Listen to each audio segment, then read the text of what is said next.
Hello, guys.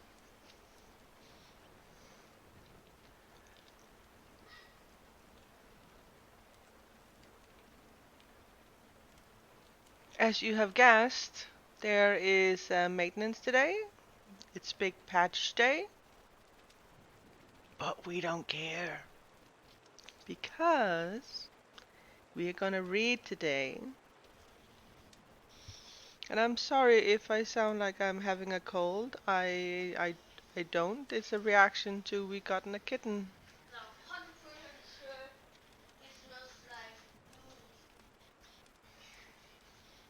No picket dance battle. Uy, behave.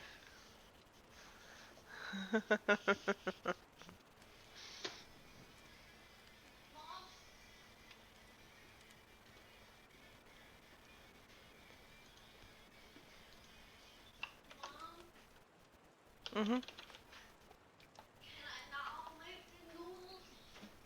Mhm. Nej.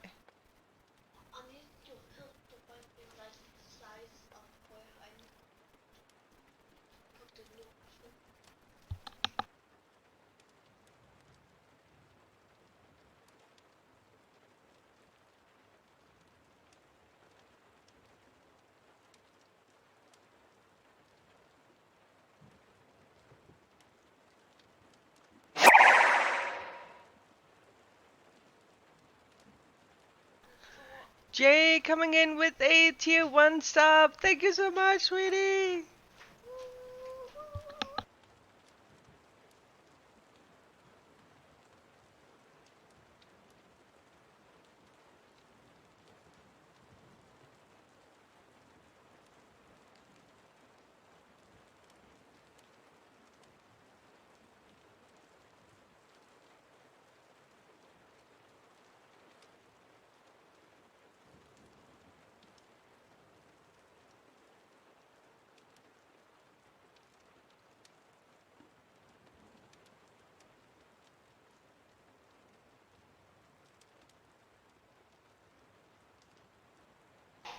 Oh, are you guys ready?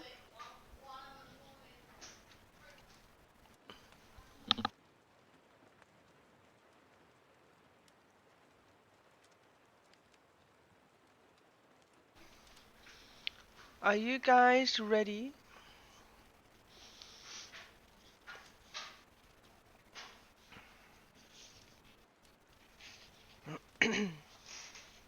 Chapter 29.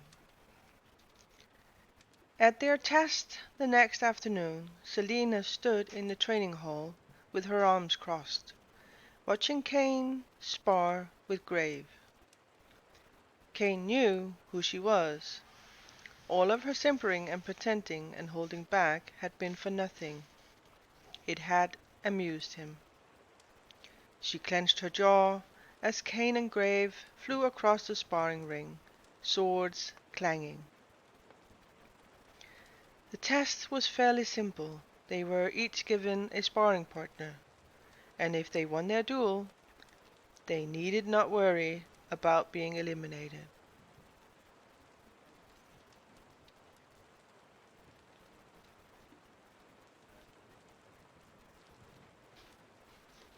Well, if you say no, what happens? I'm gonna read anyway because we have to finish the book.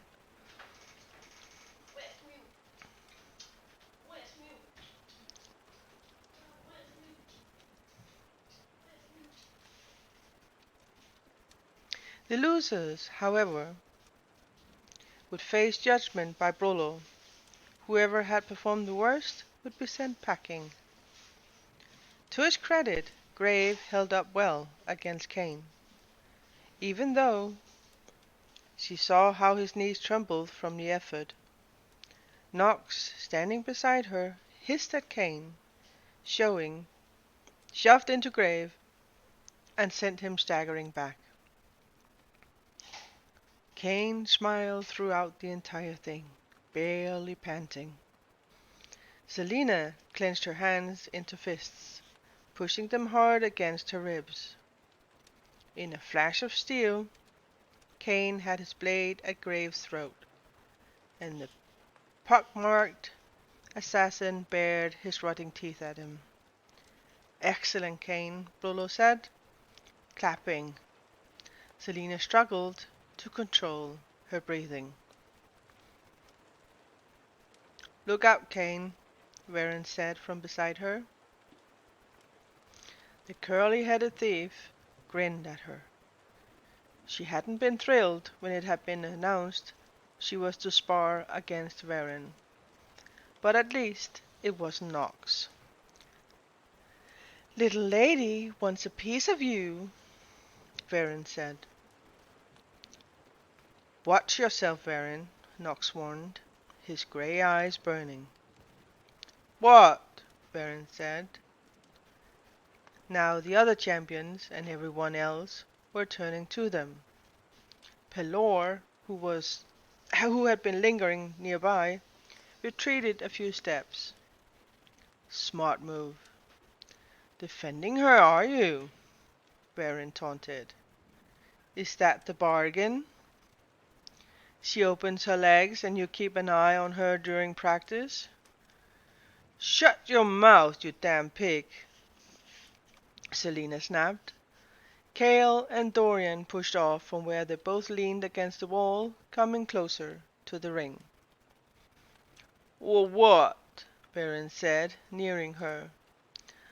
Nox stiffened, his hand drifting to his sword. But Selina refused to back down. "Or I'll rip out your tongue." "That's enough!" Rollo barked. "Take it out in the ring. Varian, Lillian, now!" "Oh, hey, Biscuit!"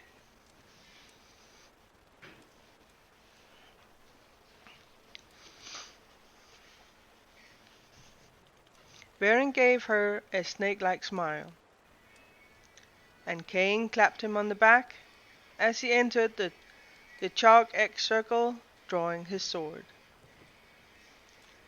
Nox put a hand on her shoulder, and out of the corner of her eye she spied Cale and Dorian watching them closely. "Wolfie coming in with a hose. Thank you so much, sweetie." "It's too early for wine, dear."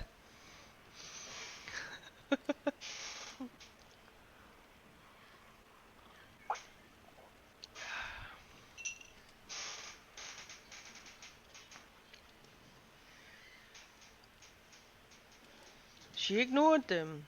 It was enough. Enough of this pretending and the meekness. Enough of Cain.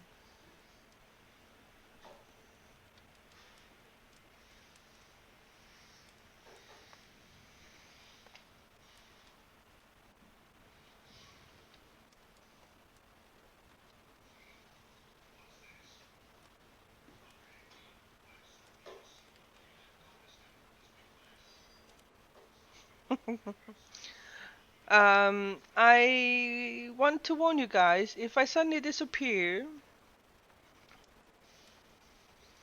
it is because Mew, our little kitten, has pushed the power button on my computer.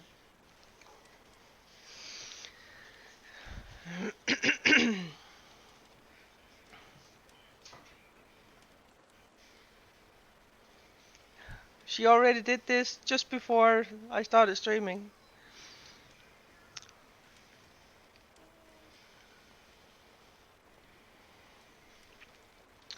Enough of the pretending and the meekness. Enough of Cain. Varen raised his sword, shaking his blonde curls out of his eyes.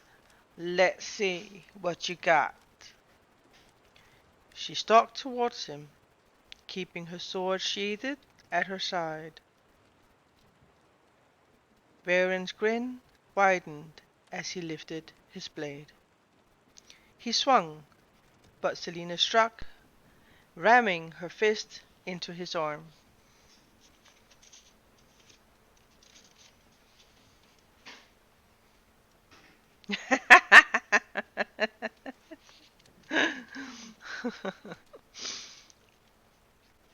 sending the blade soaring through the air. In the same breath, her palm hit his left arm, knocking it aside too. As she staggered back, her leg came up, and Varen's eyes bulged as her foot slammed into his chest. The kick sent him flying, and his body crunched as it hit the floor and slid out of the ring, instantly eliminating him. The hall was utterly silent. "Mock me again," she spat at Varen, "and I'll do that with my sword the next time." She turned from him and found Rollo's face slack. "Here's a lesson for you, weapons master," she said, stalking past him. Give me real men to fight. Then maybe I'll bother trying." She strode away, past the grinning Nox, and stopped before Cain. She stared up at his face, a face that might have been handsome had he not been a bastard, and smiled with sweet venom.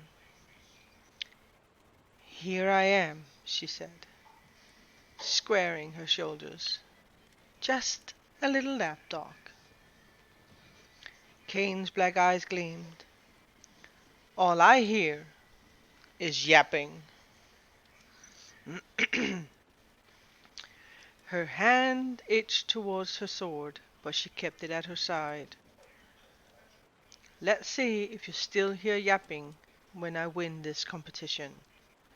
Before he could say more, she stalked to the water table. Only Nox dared to speak to her after that. Surprisingly, Kale didn't reprimand her either. When she was safely back in her rooms after the test, Selena watched the snowflakes drift from the hills beyond Rifthold.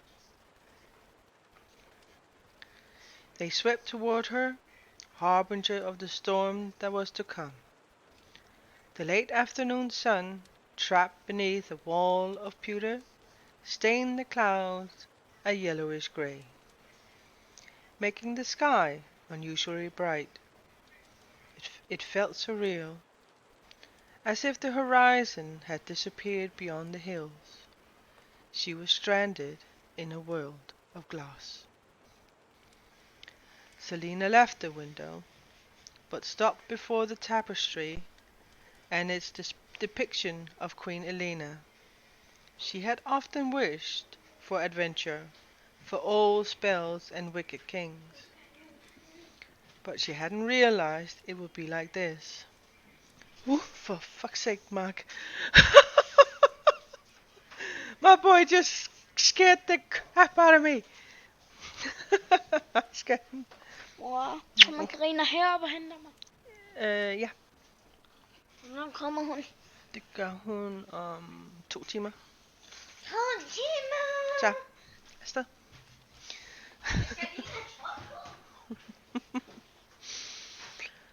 Ah! Sitting here totally concentrated, and then my boy comes and scared the crap out of me.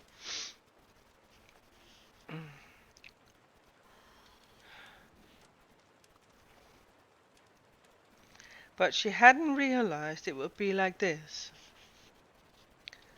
A fight for her freedom. And she'd always imagined that there'd be someone to help her.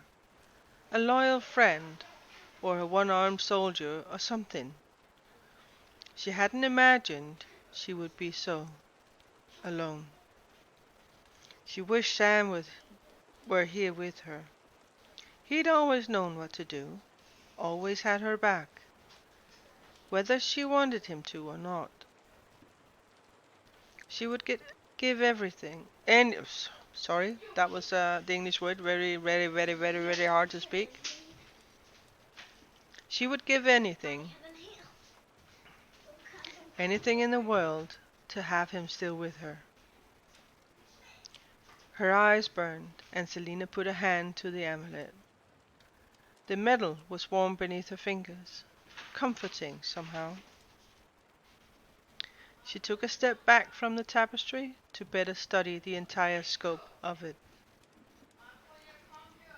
In the center stood a stag, magnificent and virile, gazing sideways at Elena, the symbol of the royal house of Terrassen, of the kingdom that Brannan, Elena's father, had founded. A reminder that though Elena had become queen of Ardalan, she still belonged to Terrassen. Like Selena, no matter where Elena went, no matter how far, Terrassen would always own a part of her. Selena listened to the wind howl. With a sigh, she shook her head and turned away. Find the evil in the castle, but the only truly evil thing in this world is the man ruling it.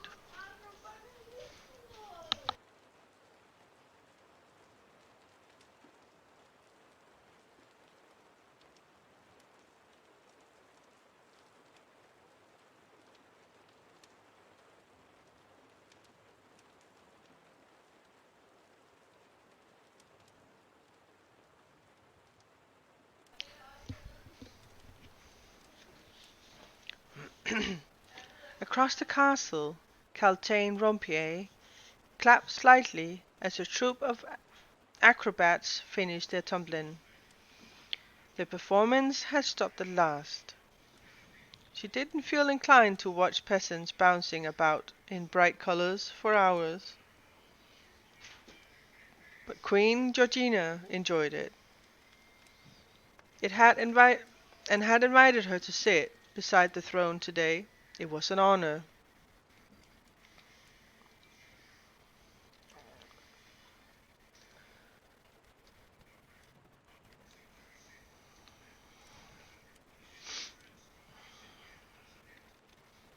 And had been arranged through Parrington. Parrington wanting her, she knew it, and if she pushed, she could easily get him to offer to make her his Duchess. But Duchess wasn't enough, not when Dorian was still unmarried. Her head had been pounding for the past weeks, and today it seemed to throb with the words, "Not enough, not enough, not enough." Even in her sleep, the pain seeped in, warping her dreams into nightmares, so vivid she couldn't remember where she was when she awoke. "How delightful, your Majesty," Caltin said, as the acrobats gathered their things. Yes, they were rather exciting, weren't they? The Queen's green eyes were bright, and she smiled at Caltaine. And just then Caltaine's head gave a bolt of pain so strong she clenched her fist, hiding them in the folds of her tangerine-colored gown. "I do wish Prince Dorian could have seen them," Caltaine got out. "His Highness told me only yesterday how much he enjoyed coming here." The lie was easy enough, and it somehow made the pain of the headache ease. "Dorian said that?" Queen Georgina raised an auburn eyebrow. "Does this surprise you, your Majesty?" The Queen put a hand to her chest. "I thought my son had a distaste for such things." "Your Majesty," she whispered, "will you swear not to say a word?" "A word about what?" the Queen whispered back. "Well, Prince Dorian told me something." "What did he say?" The Queen touched Caltaine's arm.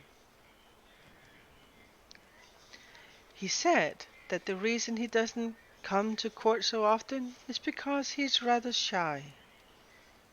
The Queen withdrew, the light in her eye fading. "Oh, he told me that 100 times." I was so hoping you'd tell me something interesting, Lady Caltaine. Like if he found a young woman he favors. Caltaine's face warmed, and her head pounded merciless.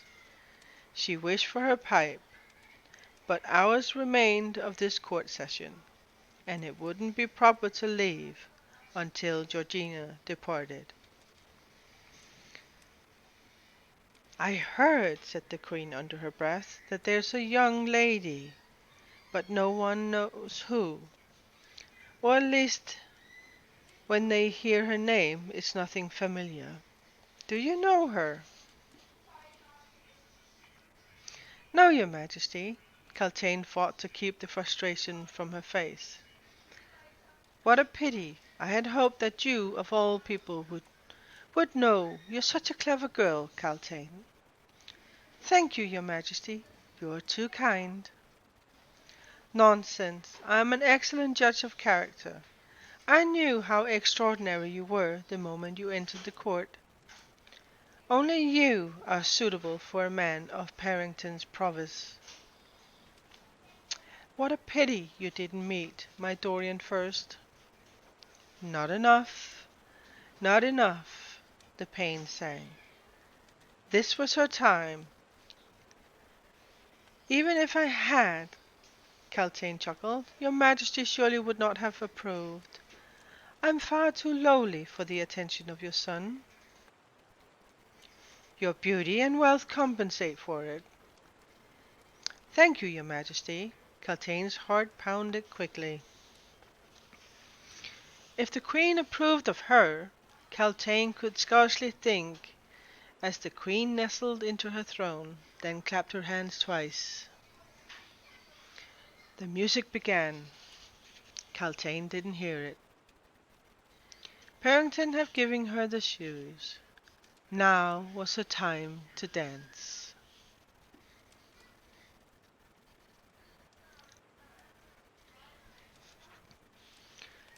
Chapter 30. You're not focusing. Yes, I am, Selina said through her teeth, pulling the bowstring back even farther. Then go ahead, Cale said, pointing to a distant target along the far wall of the abandoned hallway. An outrageous distance for anyone except her. Let's see you make that. She rolled her eyes and straightened her spine a bit. The bowstring quivered in her hand, and she lifted the tip of her arrow slightly. You're going to hit the left wall, he said, crossing his arms. I am going to hit you in the head if you don't shut up. She turned her head to meet his gaze. His brows rose, and still staring at him, she smiled wickedly, and she blindly fired the arrow. The whiz of the arrow's flight filled the stone hallway before the faint, dull thud of impact. But they remained gazing at each other. His eyes were slightly purple beneath. Hadn't he gotten any sleep in the 3 weeks since Javier had died? She certainly hadn't been sleeping well either. Every noise woke her, and Cale hadn't yet discovered who might be targeting the champions one by one. The who didn't matter as much to her as the how. How was the killer selecting them? There were no pattern. 5 were dead, and they had no connection to each other, aside from the competition.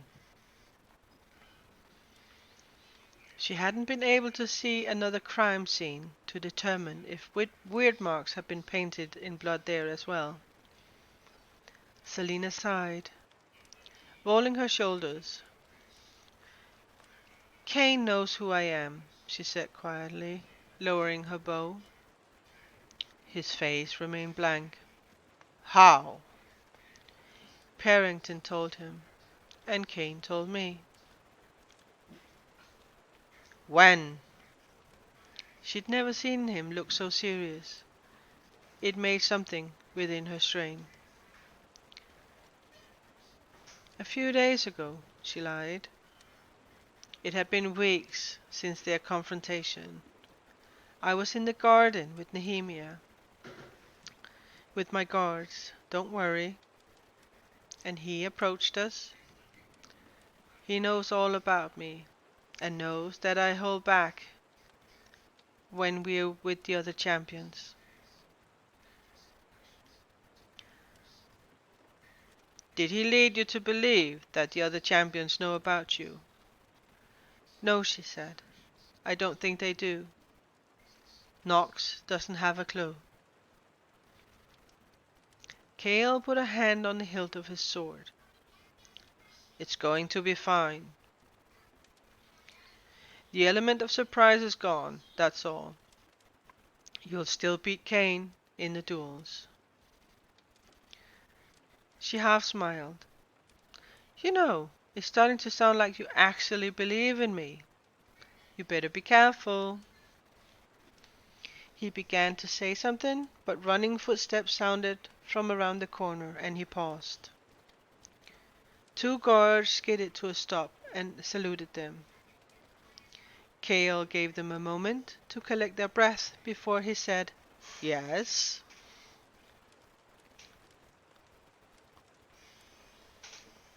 Sorry, I needed to hydrate. Take a sip of my tea.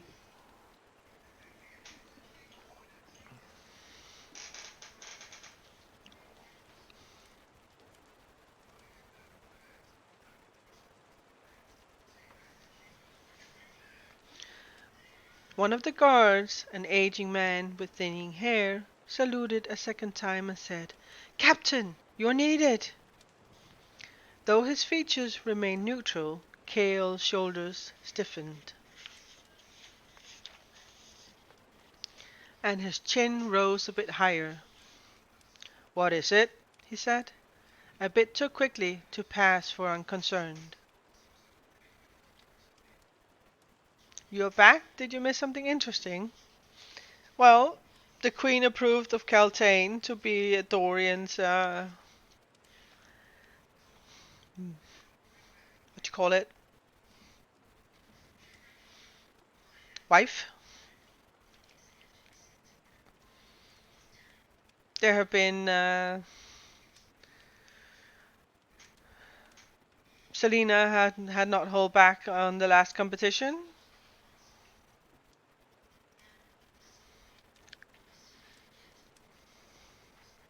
and she just told Cale that Kane knows who she is.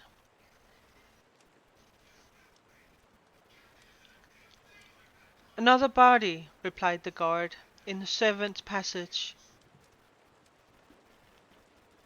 The second guard, a slender, frail-looking young man, was deathly pale.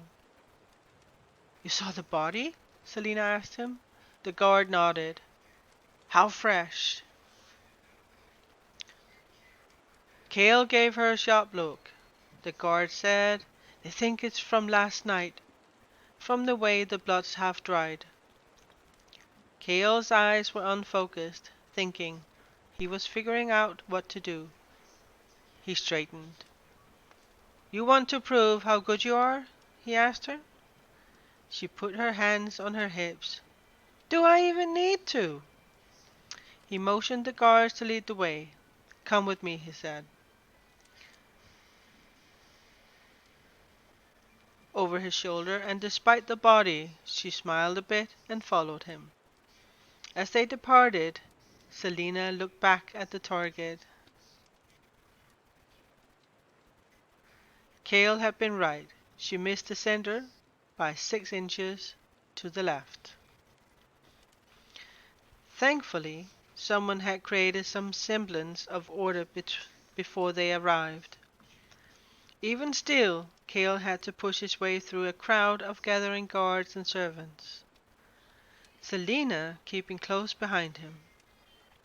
When they reached the edge of the crowd and beheld the body, Her hands slackened at her side. Cale cursed the impressive violence. She didn't know where to look first. At the body, with the gaping chest cavity and missing brain and face, at the claw marks gouged into the ground, or at the two weird marks drawn on either side of the body in chalk. Her blood went cold. There were no denying their connection now. The crowd continued talking as the captain approached the body, then turned to one of the guards watching him. "Who is it?"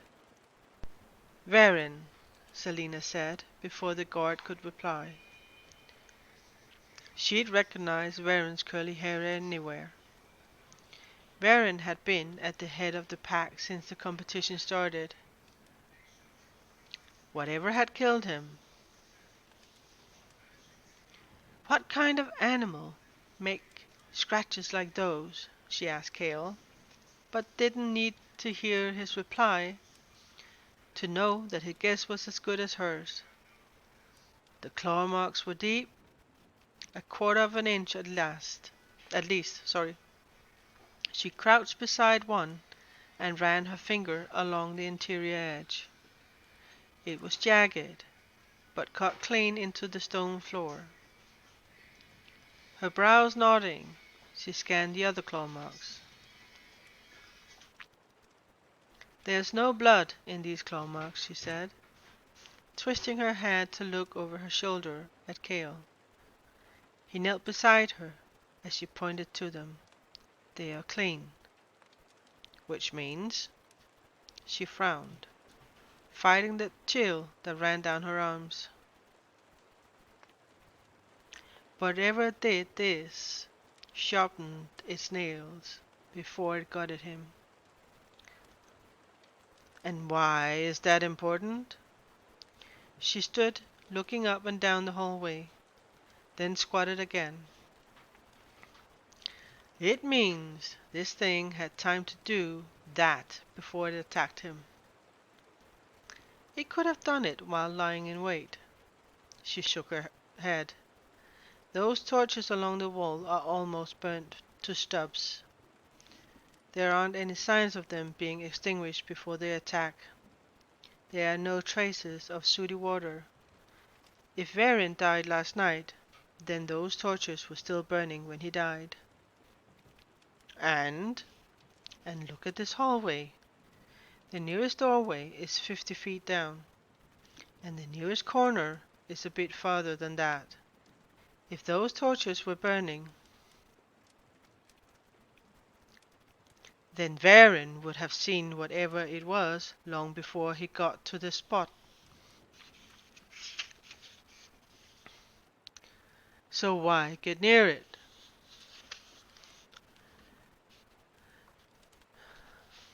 She asked that more to herself than anything. What if it wasn't an animal, but a person? And what if that person disabled Varin long enough for them to summon this creature? She pointed to Varin's legs.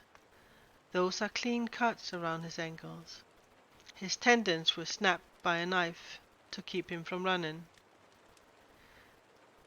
She moved next to the body, taking care not to disturb the weird marks etched into the ground as she lifted Varin's rigid, cold hand. "Look at his fingernails." She swallowed hard. "The tips are cracked and shattered." She used her own nail to scrape out the dirt beneath his nails and smeared it across her palm. "See?"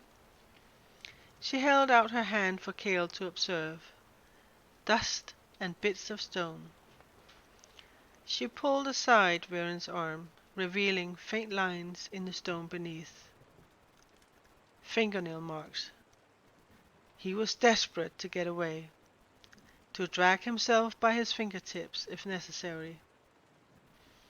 He was alive the entire time that thing sharpened its claws on the stone while its masters watched. So what does that mean? She smiled grimly at him. Hey, Simmons! How are you, dear?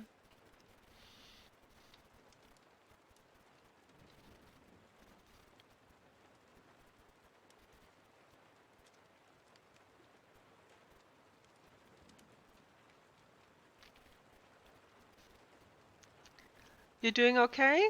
Oh, I'm doing good. I'm doing good, sweetie.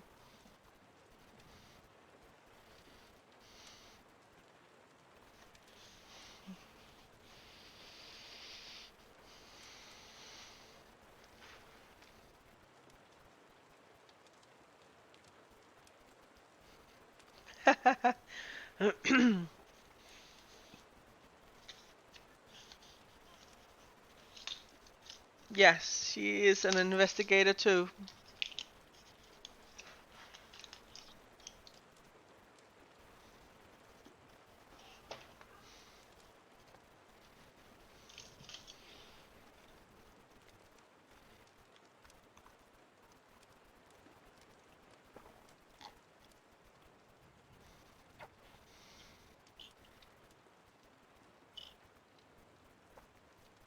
Oh,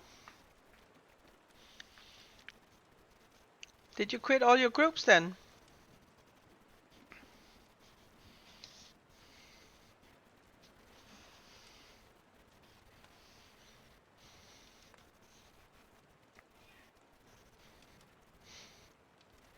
She smiled grimly at him. It means that you're in a lot of trouble.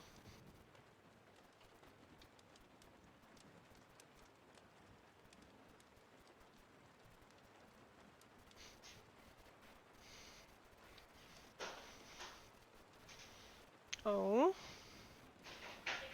Nej, jeg kan jo spille på min telefon.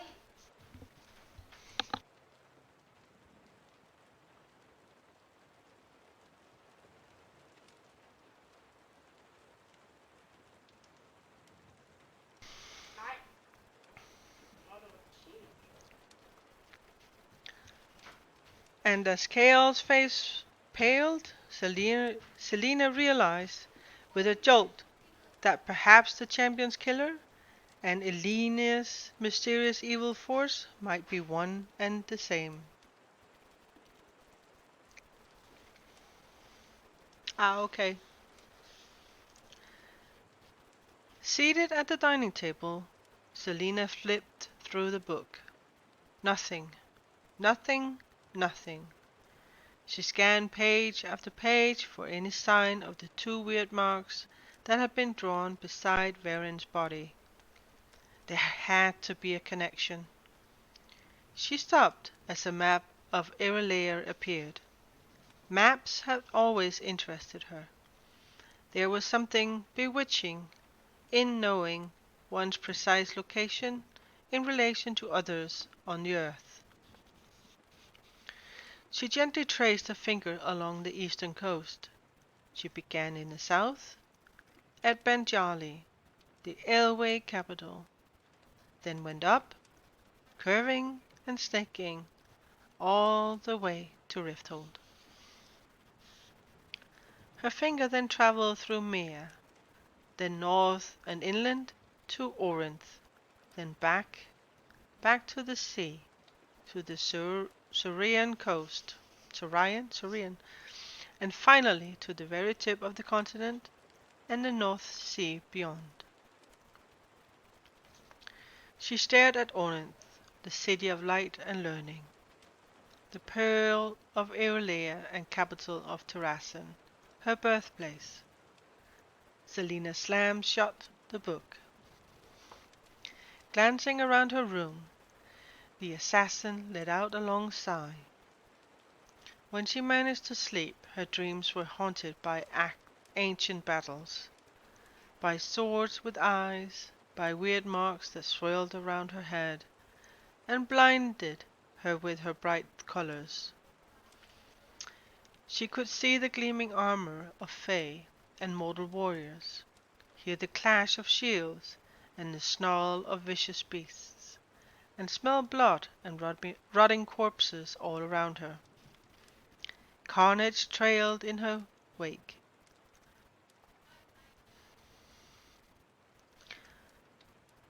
Ardalan's assassin shuddered.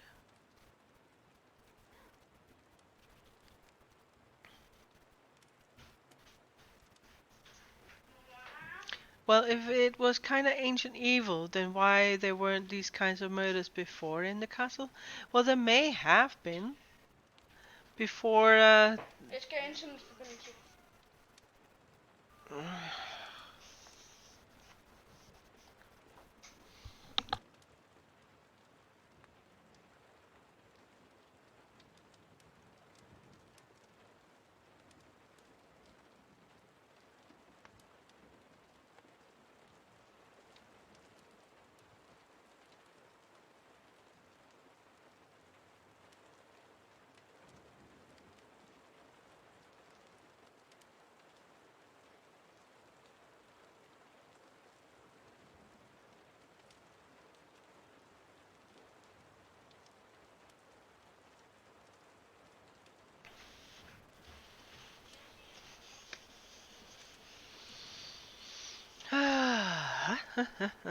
Sorry about that. My boy just came.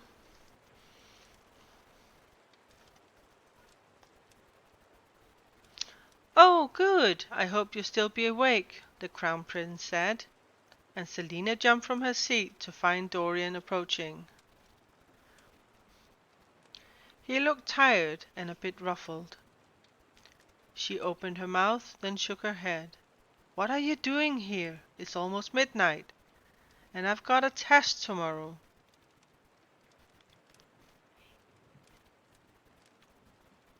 She couldn't deny having him here was a bit of a relief. The murderer only seemed to attack champions when they were alone. Have you moved from literature to history? He surveyed the books on the table. A brief history of modern Irelia, he read. Symbols of power, Aelway culture and customs. He raised an eyebrow.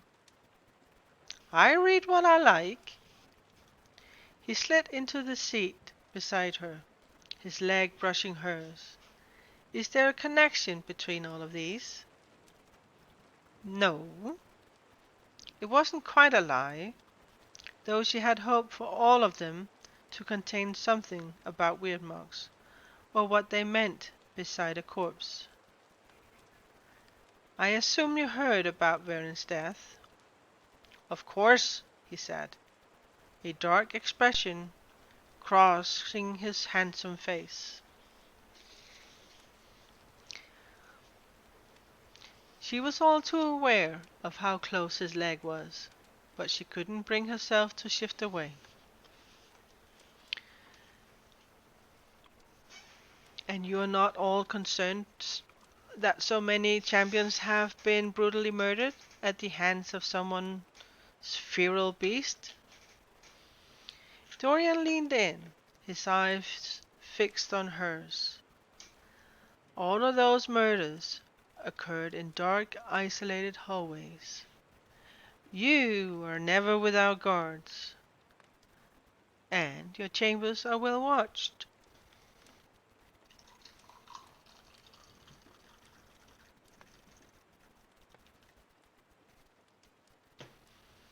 I'm not concerned for myself, she said sharply, pulling back a bit, which it wasn't entirely true.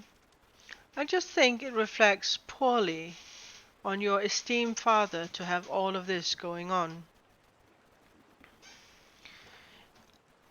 When was the last time you bothered to care for the reputation of my esteemed father? Since I became his son's champion.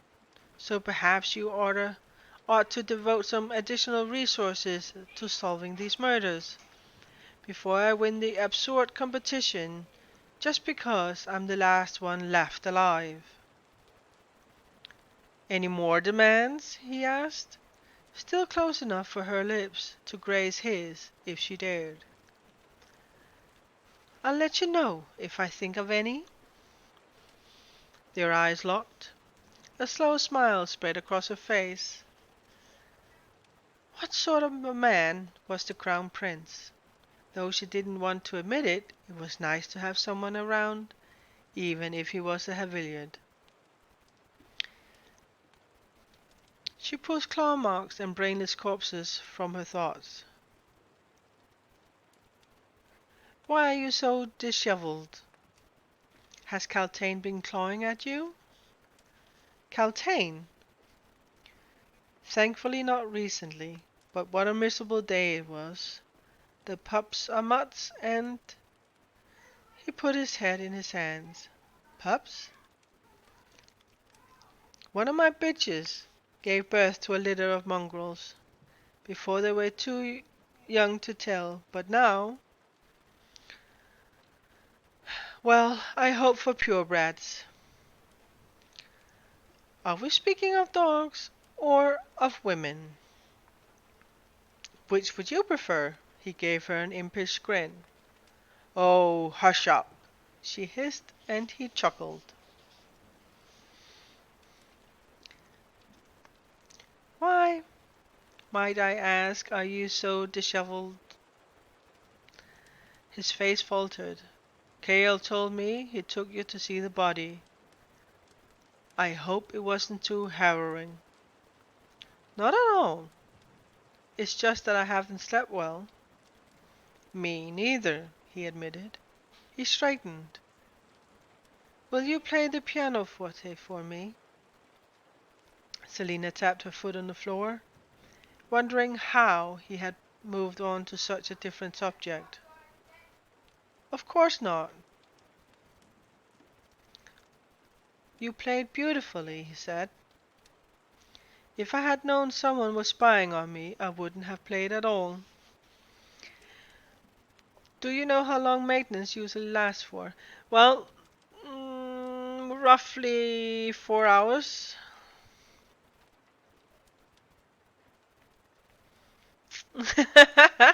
Hey, Mo.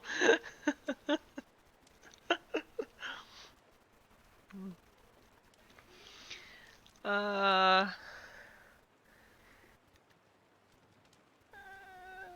I would say 2 to 4 hours.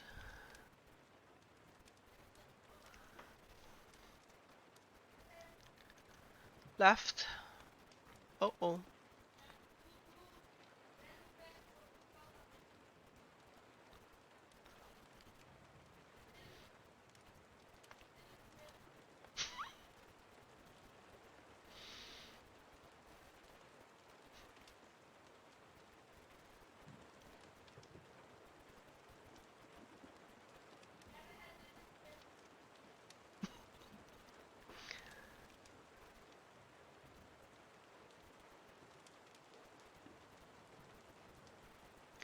You, Mo, cynical at all? Mm. Uh-huh.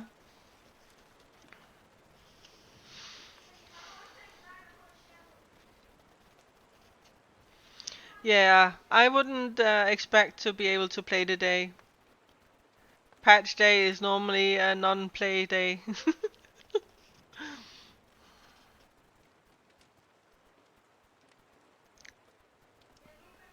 Why is playing so personal for you?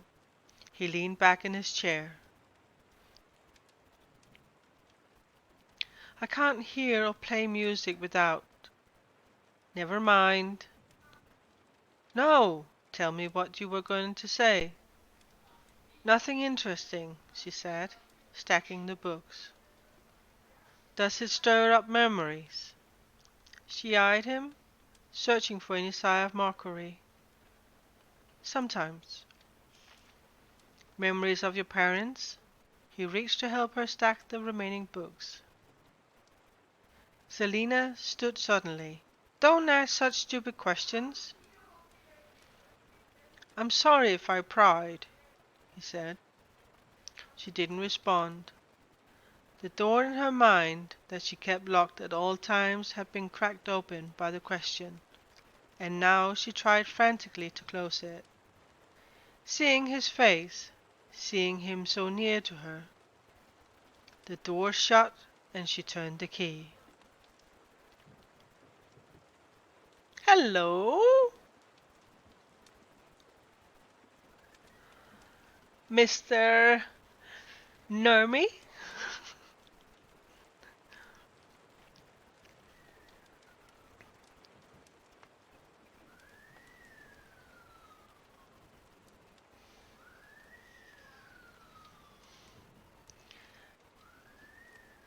It's just, he said, oblivious to the battle that had just occurred, it's just that I don't know anything about you.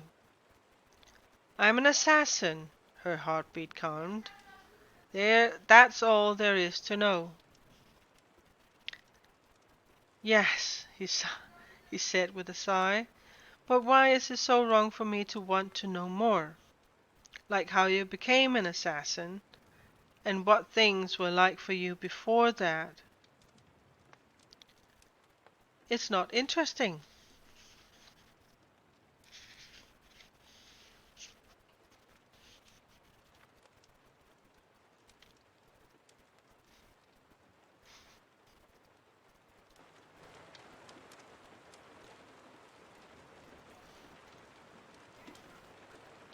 I wouldn't find it boring.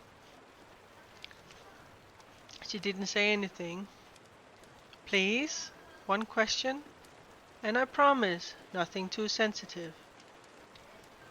Her mouth twisted to the side, and she looked at the table. What harm was there in a question? She could choose not to reply. Very well. He grinned. I need a moment to think of a good one. She rolled her eyes, but sat down. After a few seconds, he asked, why do you like music so much? She made a face. You said nothing sensitive.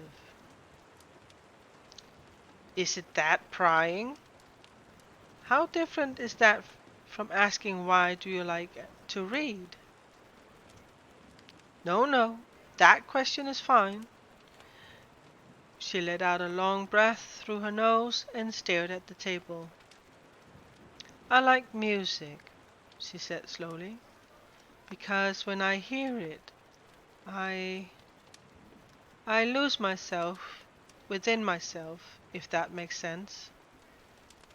I become empty and full all at once, and I can feel the whole earth roiling around me. When I play, I am not, for once, I'm not destroying, I'm creating. She chewed on her lip. I used to want to be a healer back before this became my profession, when I was almost too young to remember. I wanted to be a healer. She shrugged. Music reminds me of that feeling. She laughed under her breath. I've never told anyone that. She admitted, then saw his smile. Don't mock me. He shook his head, wiping the smile from his lips. I'm not mocking you. I'm just unused to hearing people speak from the heart. Well, yes. She smiled slightly. Now it's my turn. Are there any limitations? No. He tucked his hand behind his head. I'm not nearly as private as you are. She made a face as she thought of the question. Why aren't you married yet? She asked him. Married? I'm 19. Yes, but you're the crown prince. He crossed his arms. She tried not to notice the cut of muscle that shifted just beneath the fabric of his shirt. Ask another question. No, I want to hear you answer. It must be interesting if you are so ardently resisting.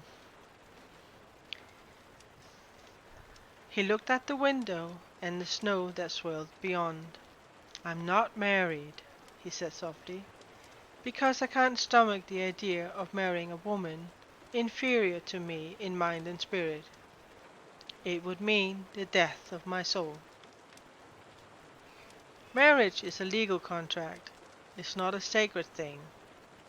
As crown prince, you should have given up such fanciful notions. What if you are ordered to marry for the sake of alliance? Would you start a war because of your romantic ideals? It's not like that. Oh? Your father wouldn't command you to marry some princess in order to strengthen his empire? My father has an army to do that for him. You could easily love some woman on the side. Marriage doesn't mean you can't love other people. His sapphire eyes flashed. You marry the person you love, and none other, he said, and she laughed. You're mocking me? You're laughing in my face. You deserve to be laughed at for such foolish thoughts. I spoke from my soul. You speak only from selfishness.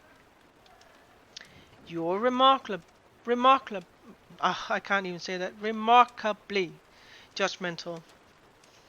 What's the point in having a mind if you don't use it to make judgments?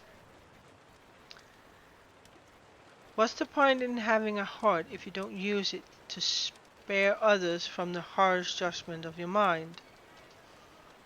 Oh, well said, Your Highness. He stared at her sullenly. Come now, I didn't wound you that severely. The English language is very hard for me to read today, guys.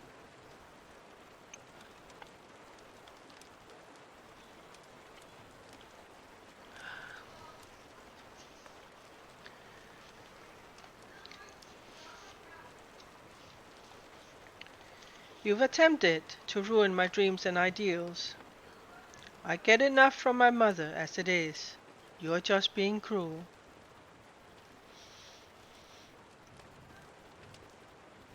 I'm being practical. There's a difference. And you're the Crown Prince of Ardenland. You're in the position where it's possible for you to change Irelia for the better. You could help create a world where true love is needed to secure a happy ending. Don't worry, you're not alone. English is hard for me at all times recently. Yeah, I seem to be struggling to reading them and say it out loud.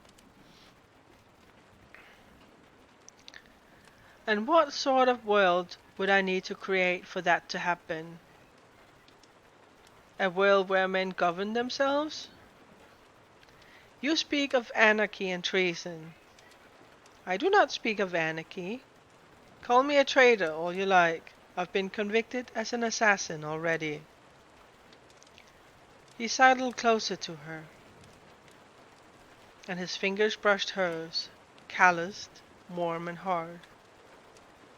You can't resist the opportunity to respond to everything I say, can you? She felt restless, but at the same time remarkably still. Something was brought to life and laid to sleep in his gaze. Your eyes are very strange, he said. I've never seen any with such a bright ring of gold. Are you attempting to woo me with flattery? I'm afraid it won't work. I was merely observing. I have no agenda. He looked at his hand, still touching hers. Where did you get that ring? She contracted her hand into a fist as she pulled it away from him. The amethyst in her ring glowed in the firelight. It was a gift. From whom? That's none of your concern. He shrugged, though she knew better than to tell him who was really giving it to her. Rather, she knew Cale wouldn't want Dorian to know.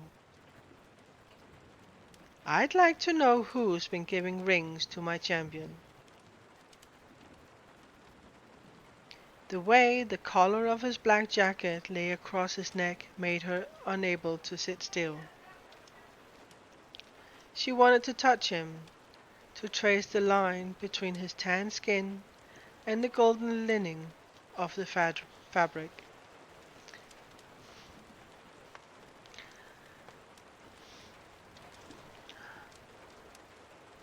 All right, Wolfie.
Hmm.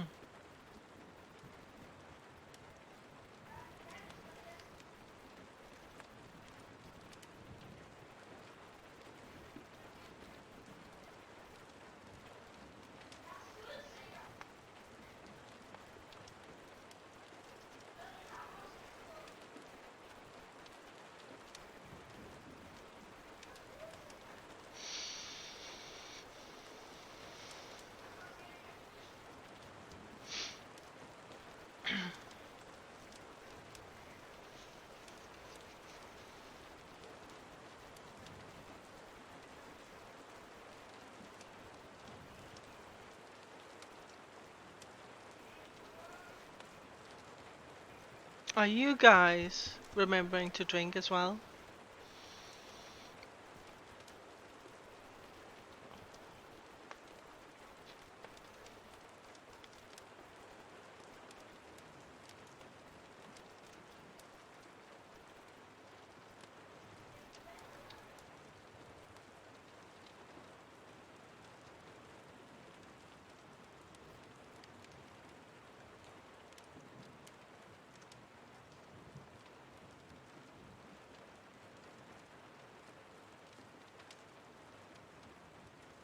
Are you?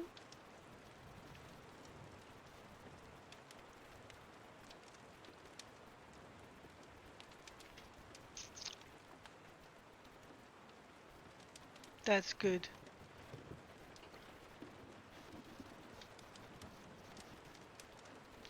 I actually can't remember where that thing is, so I can check it off.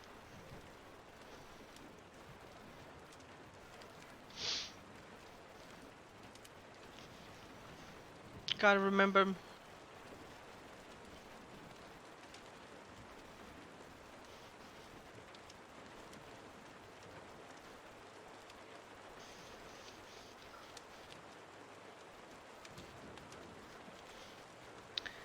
Mug of hot black tea and 2 jars of energies.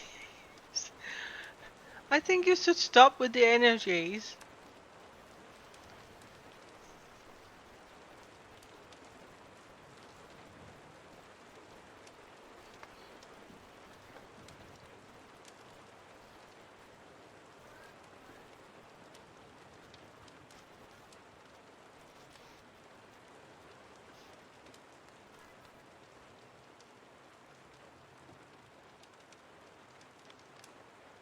What time did you guys went to bed?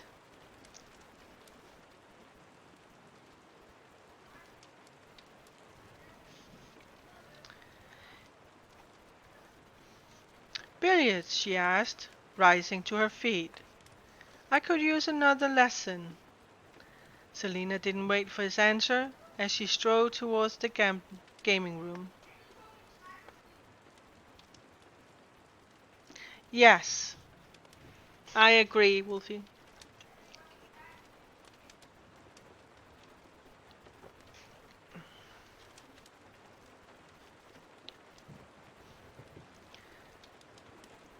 She very much wanted to stand close to him and have her warm skin warm under his breath. She liked that. Worse than that, she realized she liked him. Yeah, I agree. I agree, Wolfie. Cale watched Parrington at his table in the dining hall. When he had approached the Duke about Vern's death, he hadn't seemed bothered. Cale looked around the cavernous hall. In fact, most of the champion sponsors went about as usual. Idiots. If Selina was actually right about it, then whoever was responsible for killing the champions could be among them. But which of the members of the King's Council would be so desperate to win that he'd do such a thing? Cale stretched his legs beneath the table and shifted his attention back to Parrington.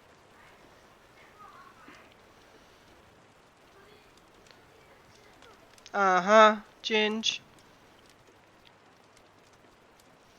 He'd seen how the Duke used his size and title to win allies on the King's Council and keep opponents from challenging him.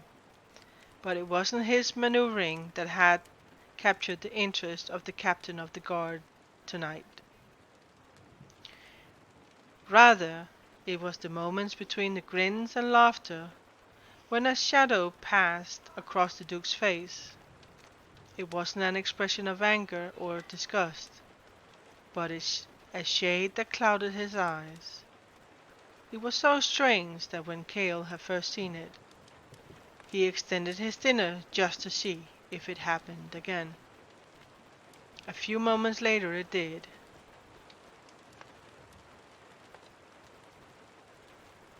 Parrington's eyes became dark and his face cleared, as if he saw everything in the world for what it was and found no joy or amusement in it. Cale leaned back in his chair, sipping his water. He knew little of the Duke, and had never entirely trusted him. Neither had Dorian, especially not after all his talk of using Nehemia as a hostage to get the airway rebels to cooperate.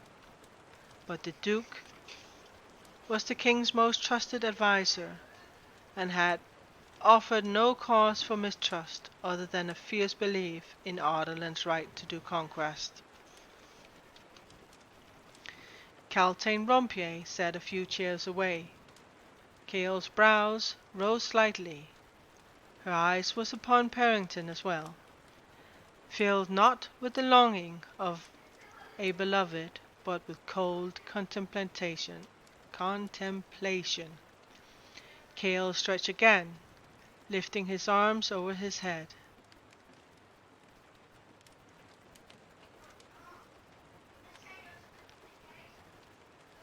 Where was Dorian? The prince hadn't come to dinner, nor was he in the kennels with the bitch and her pups. His gaze returned to the Duke. There it was, for a moment. Oh, hello, Chance. Welcome to the stream.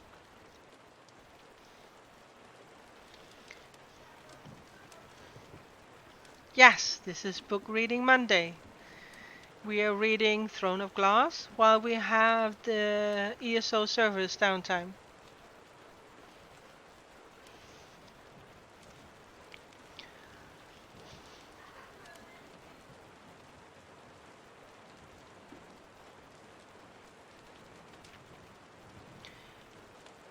Parrington's eyes fell upon the black ring on his left hand, and darkened, as if his pupils had expanded to encompass all of each eye. Then it was gone. His eyes returned to normal.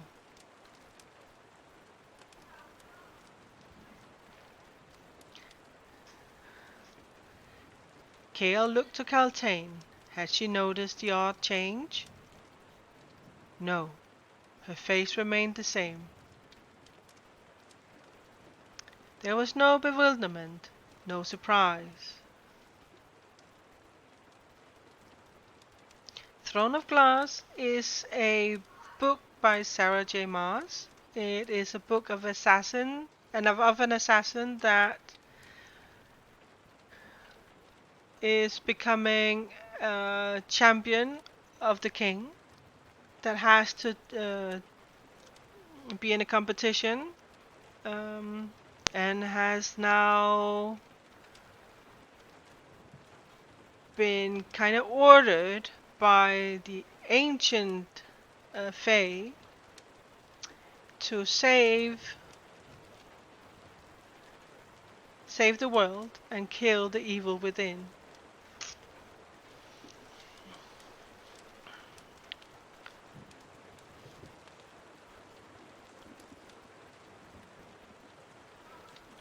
Her look became shallow.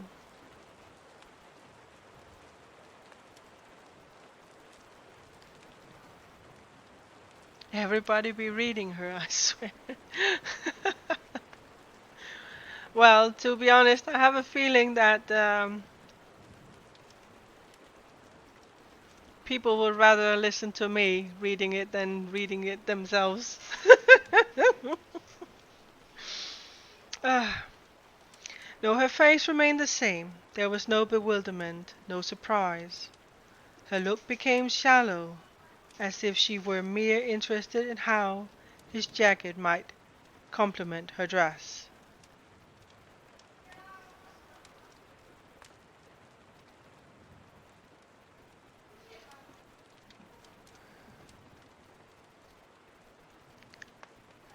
Cale stretched and rose, finishing his apple as he strode from the dining hall.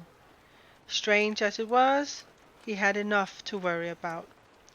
The Duke was ambitious, but certainly not a threat to the castle or inhabitants. But even as the captain of the guard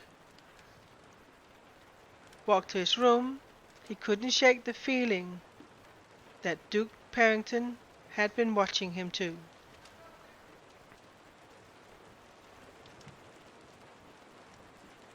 Yes, there's actually, I think, if I remember correctly, 7 books actually.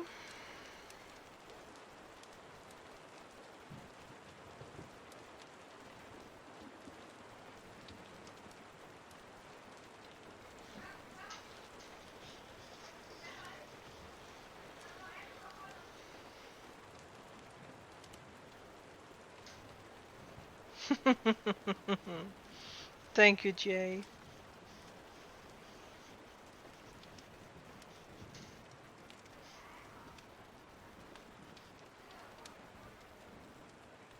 Chapter 31. Someone was standing at the foot of her bed. Selina knew this long before she opened her eyes, and she eased her hand beneath her pillow, pulling out the makeshift knife she'd crafted of pin, string, and soap. "That's unnecessary," a woman said, and Selina sat upright at the sound of Elena's voice, "and would be wholly ineffective." Her blood went cold at the sight of the shimmering spectre of the first queen of Vaterland. Though Elena looked fully formed, the edges of her body gleamed as though made from starlight. Her long silver hair flowed around her beautiful face, and she smiled as Selina set down her miserably pathetic knife. "Hello, child," the Queen said. "What do you want?" Selina demanded, but kept her voice down. Was she dreaming, or could the guards hear her?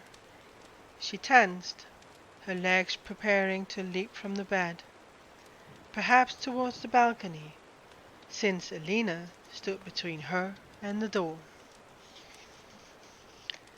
"Simply to remind you that you must win this competition. I already planned to. She'd been woken up for this,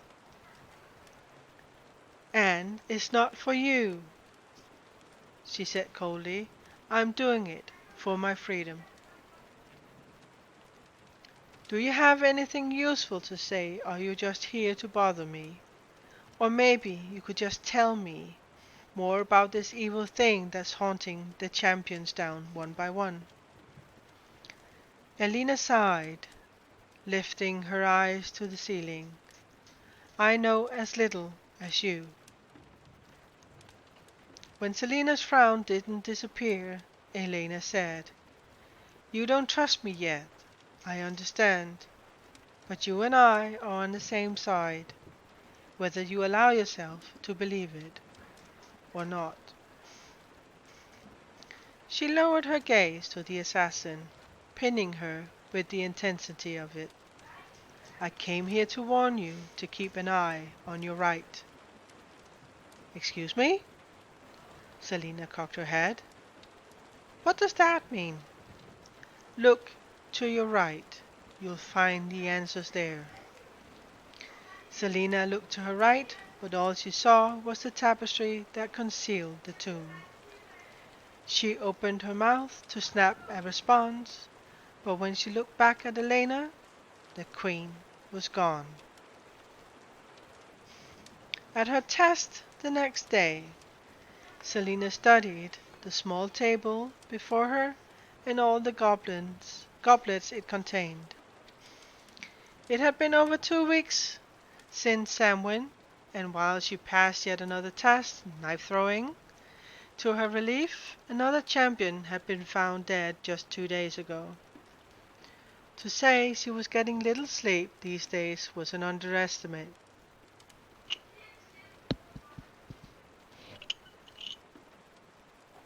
Should I try again and say understatement? Thank you.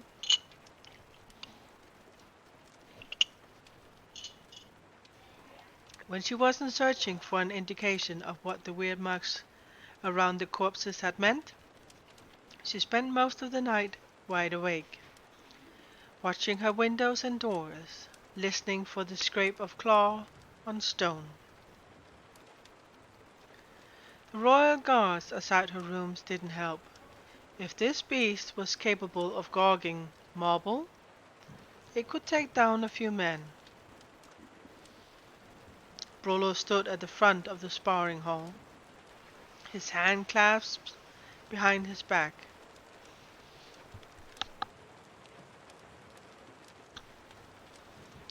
watching the 13 remaining competitors standing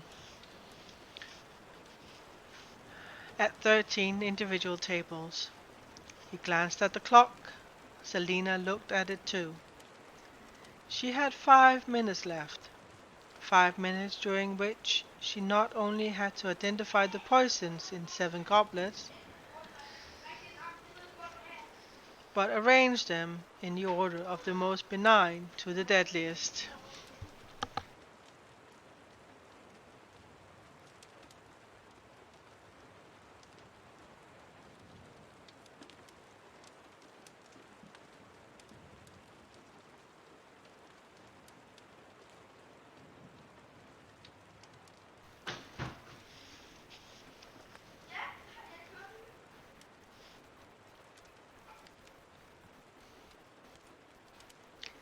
The true test, however, would come at the end of the 5 minutes, when they were to drink from the goblet they deemed the most harmless.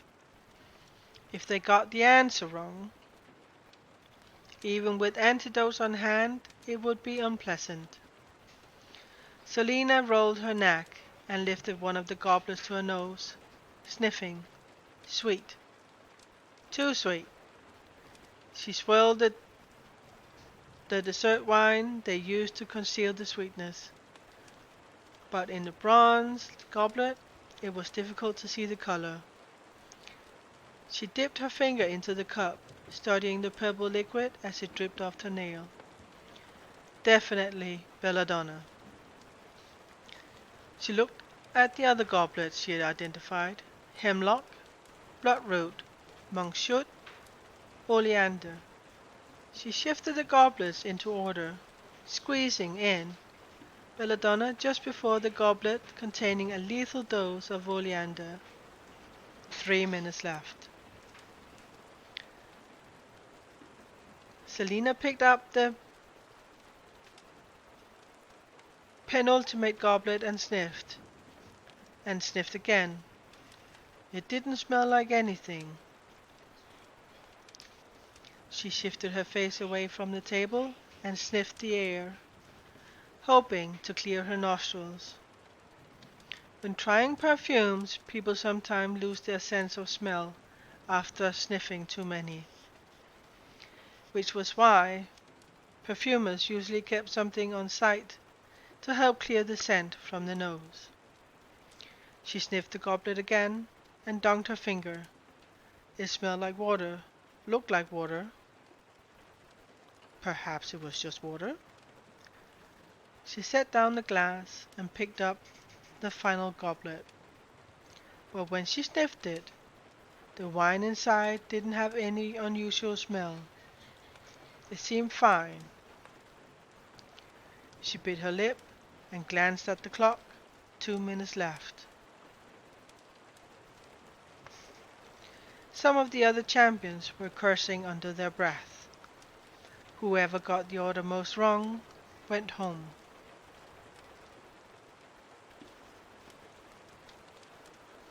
Selina sniffed the water goblet again, racing through a list of odorless poisons.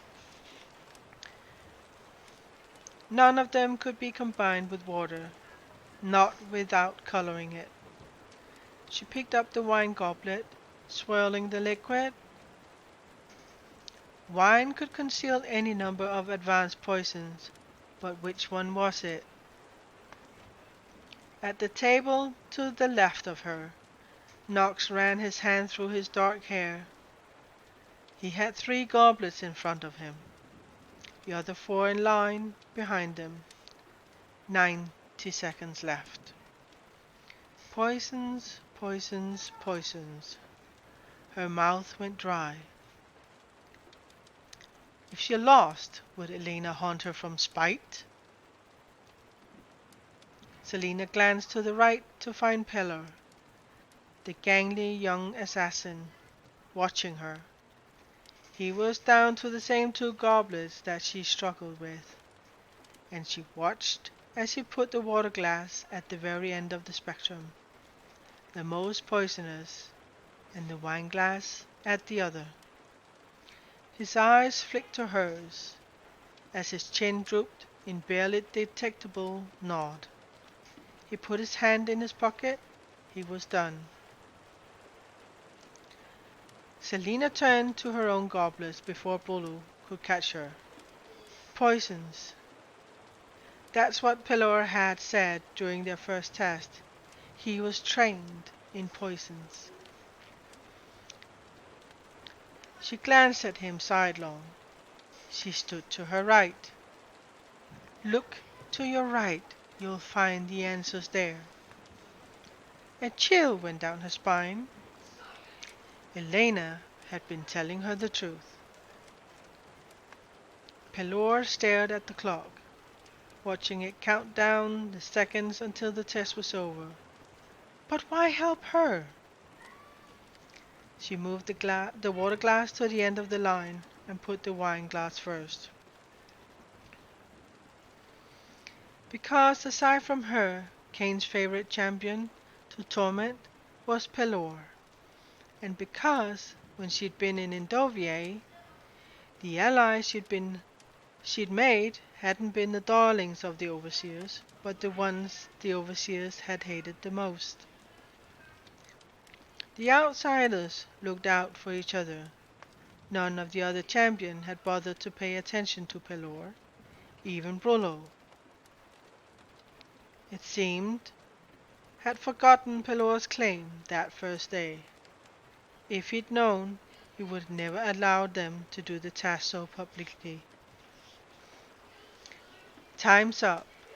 Make your final order, Brollo said, and Selina stared at her line of goblets for a moment longer. On the side of the room, Dorian and Cale watched with crossed arms. Had they noticed Pelor's help?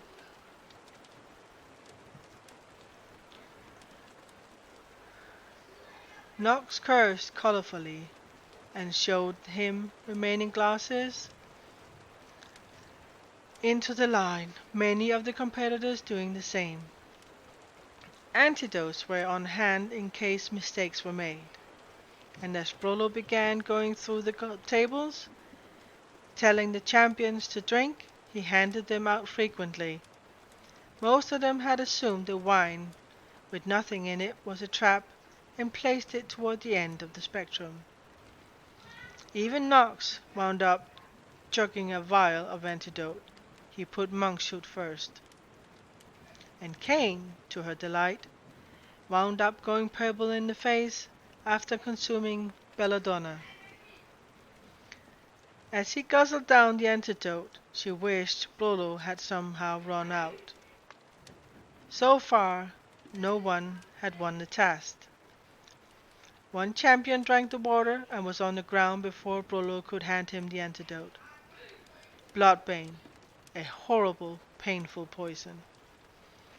Even consuming just a little could cause vivid hallucinations and disorientation.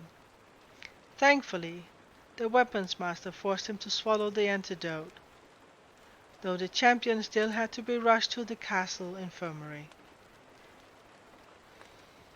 At last, Brollo stopped at her table to survey her line of goblets. His face revealed nothing as he said, "One with it, then." "Oh, not one. On with it, then." Selina glanced at Pelor, whose hazel eyes shone as she lifted the glass of wine to her lips and drank a sip. Nothing. No strange taste, no immediate sensation. Some poisons could take longer to affect you, but... Brollo extended a fist to her, and her stomach clenched. Was the antidote inside? But his fingers played, and he only clapped her on her back. "The right one. Just wine," he said, and the champions murmured behind him. He moved on to Pelor, the last champion, and the youth drank the glass of wine. Bruno grinned at him, grasping his shoulder. "Another winner!" Applause rippled through the sponsors and trainers, and Selina flashed an appreciative grin in the assassin's direction. He grinned back, going red from his neck to his copper hair. So she cheated a little, but she'd won. She could handle sharing the victory with an ally. And yes, Elena was looking out for her. But that didn't change anything. If her paths and Elena's demands were now tied closely together, she wouldn't become the king's champion just to serve some ghost's agenda. An agenda that Elena had twice now failed to reveal. Even if Elena had told her how to win the test. Oh wow.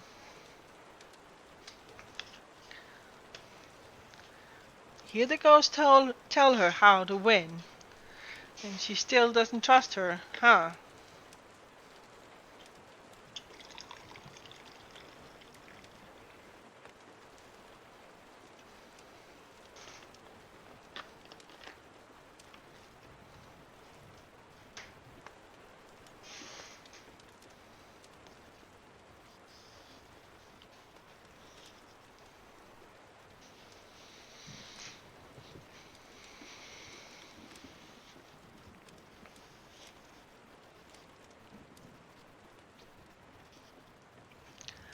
After cutting short the lesson in favor of a stroll, Selina and Nehemia walked through the spacious halls of the castle,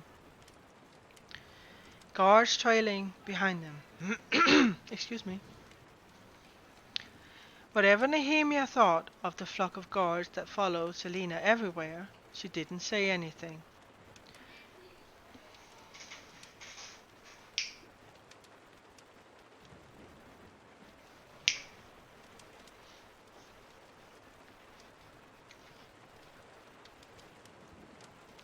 Despite the fact that Yulma's was a month away, and the final duel 5 days after that, every evening for an hour before dinner, Selina and the princess divided their time equally between Ilway and the common tongue. Selina had Nehemia read from her library books, and then forced her to copy letter after letter until they looked flawless. Since they had begun their lessons, the princess had greatly improved her fluency in the common tongue, though the girl still spoke ill-ways. Perhaps it was for ease and comfort, perhaps it was to see the raised eyebrows and gaping mouths when others overheard them, perhaps it was to keep their conversations private. Whichever reason, the assassin found the language preferable, or at least Endovier had taught her something.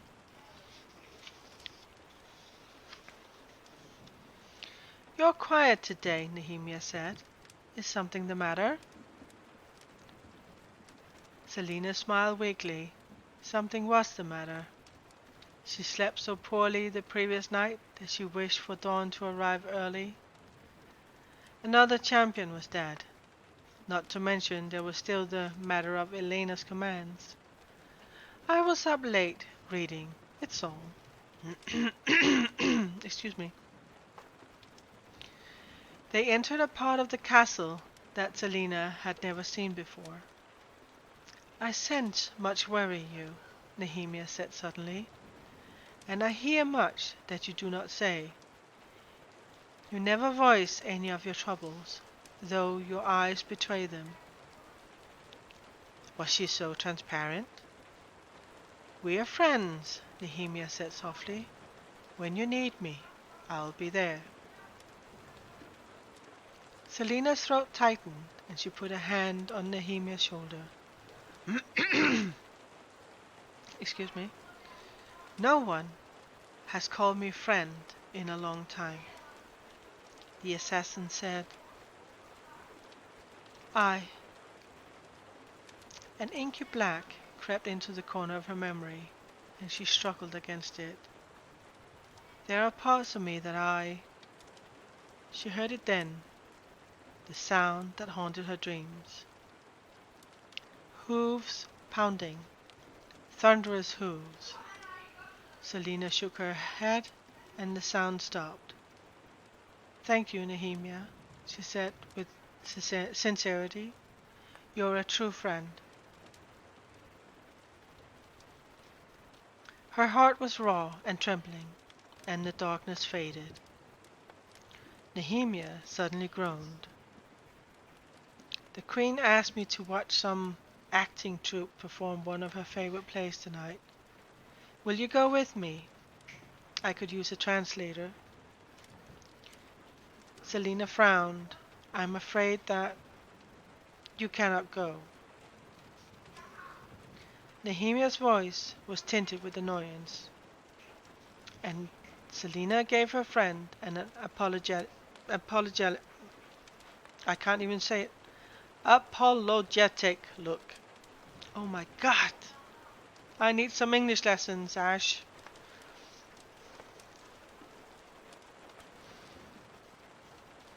"There are certain things that—" Selina began, but the princess shook her head. "We all have our secrets. Though I am curious why you're so closely watched by that captain and locked in your rooms at night. If we are a fool, I'd say they are afraid of you."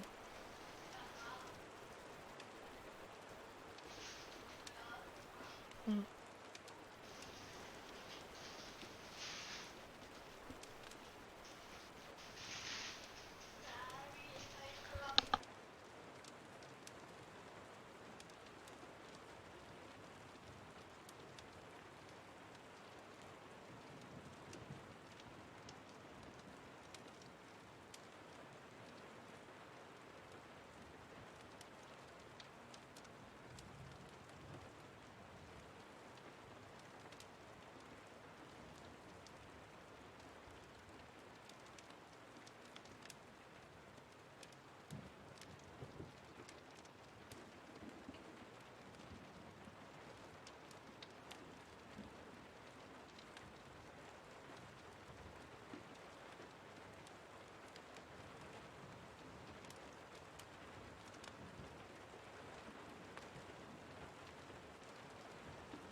I'm sorry, guys. Boyes interrupt us.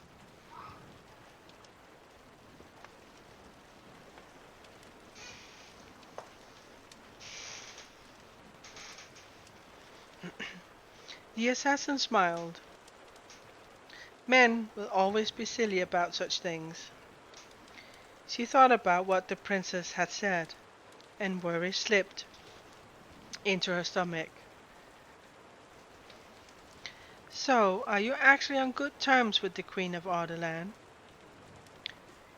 She didn't really make an effort to start off that way.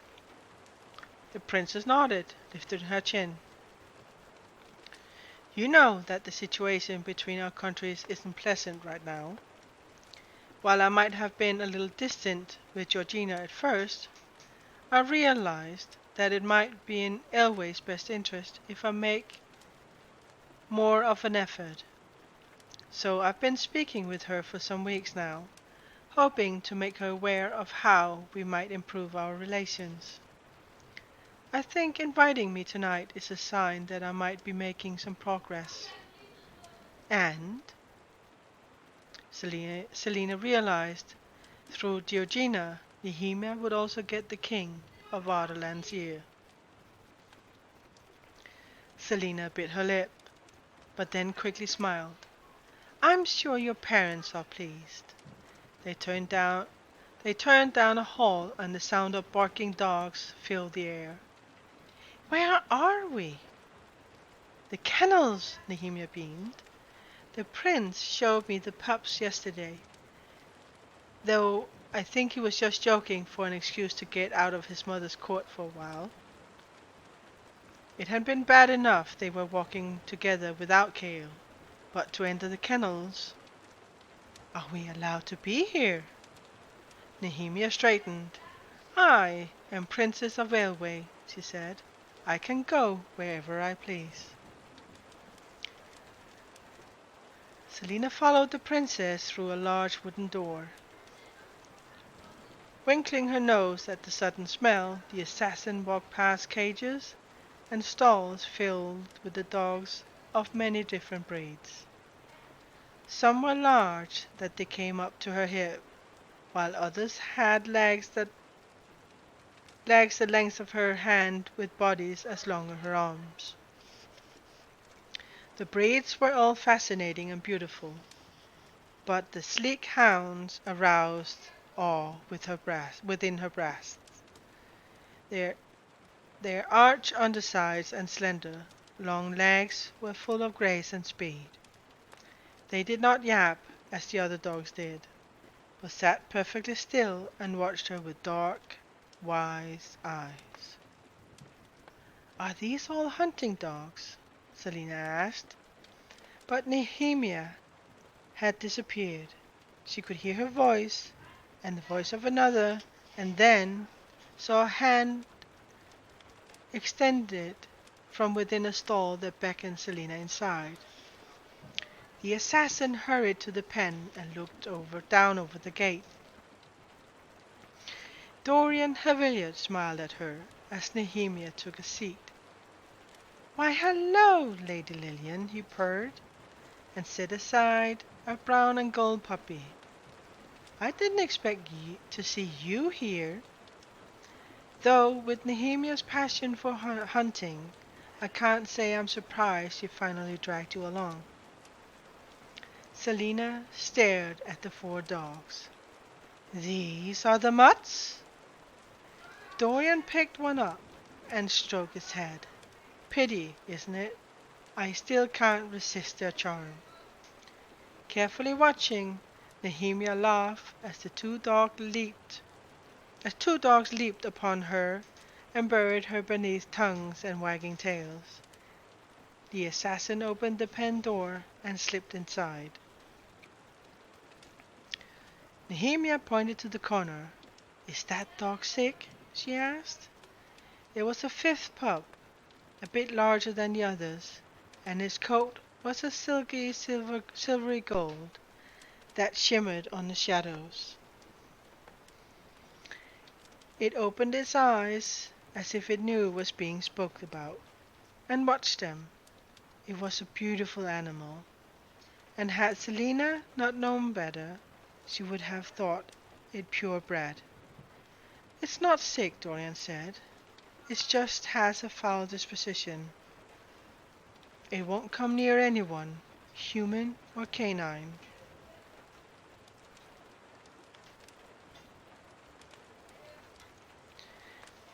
With good reason, Selina said, stepping over the legs of the Crown Prince and nearing the fifth pup. Why should it touch someone like you? If it won't respond to humans, then it will have to be killed, Dorian said, offhandedly, and a spark went through Selina. Kill it? Kill it? For what reason? What did it do to you?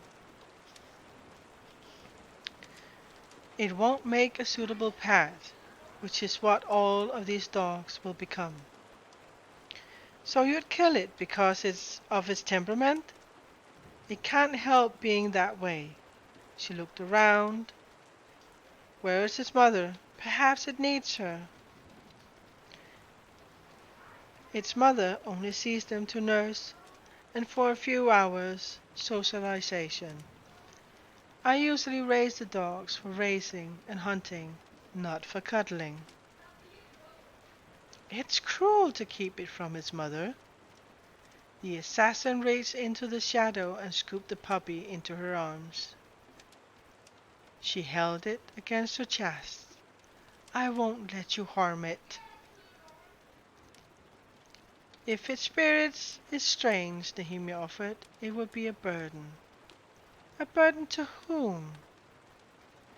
It's nothing to be upset about, Dorian said.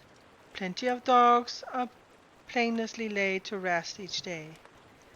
I don't see why you would object to that. Well, don't kill this one, she said. Let me keep it. If only so you don't kill it. Dorian observed her. If it upsets you so much, I won't have it killed. I'll arrange for a home. I'll even ask for your approval before I make a final decision. You'd do that? What's the dog's life to me? If it pleases you, then it shall happen.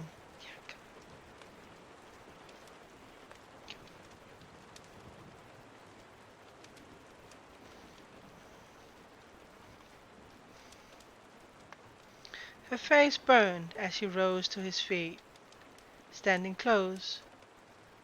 You promise? He put a hand on his heart. I swear on my crown that the pup shall live.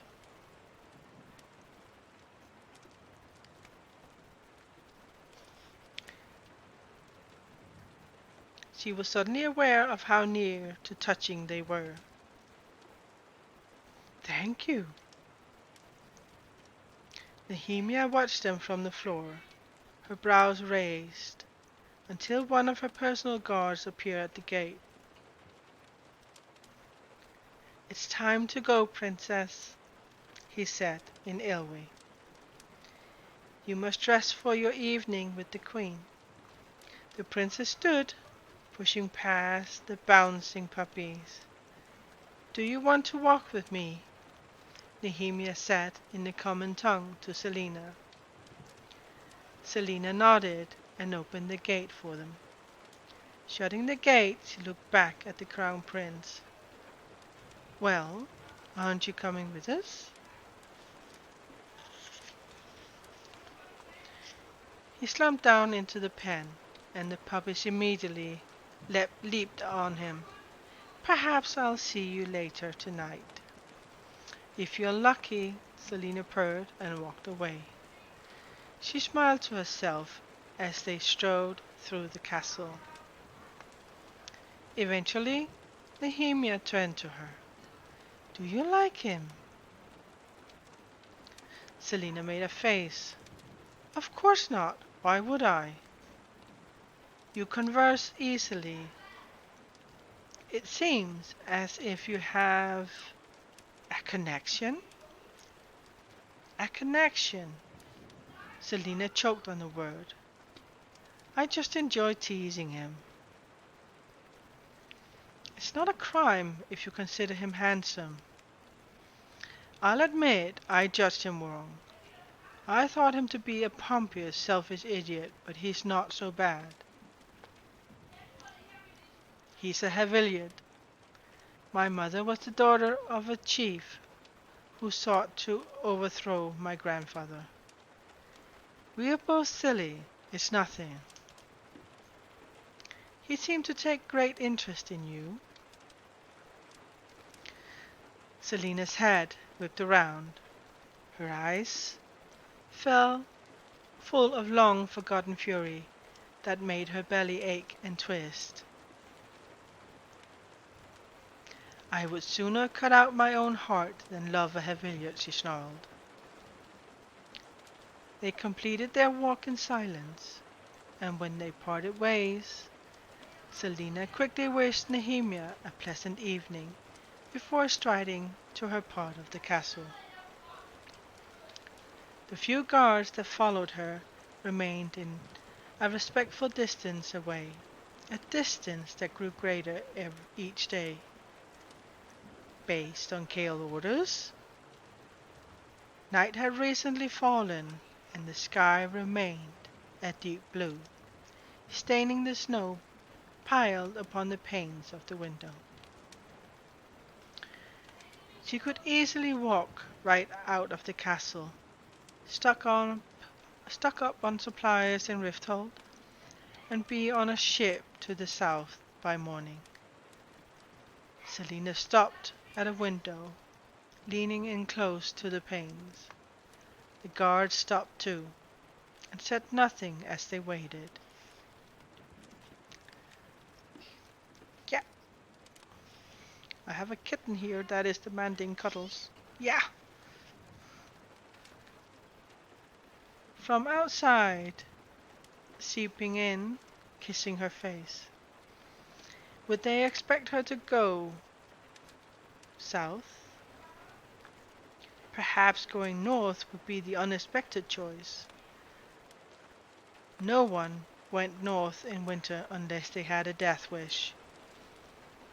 Something shifted in the reflection of the window, and she whirled as she beheld the man standing behind her.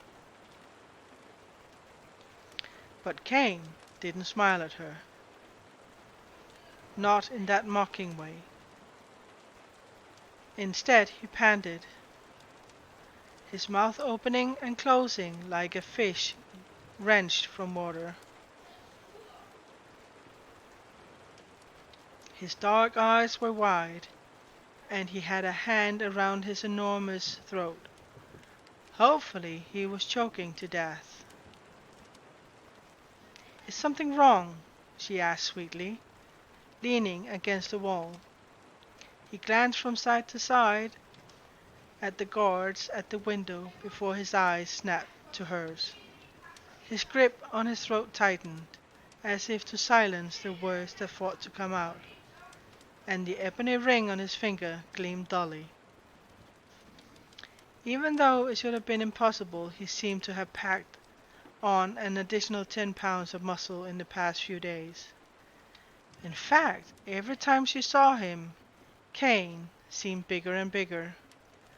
Her brows nodded, and she uncrossed her arms. "Cain!"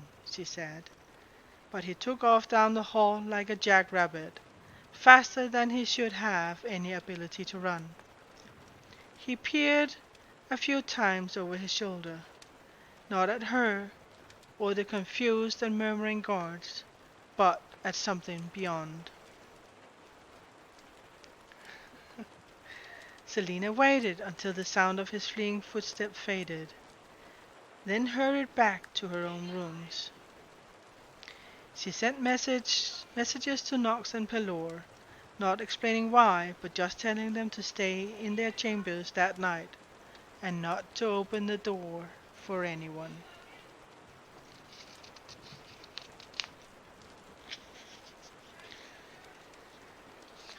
Chapter 33. Caltaine pinched her cheeks as she emerged from the dressing room.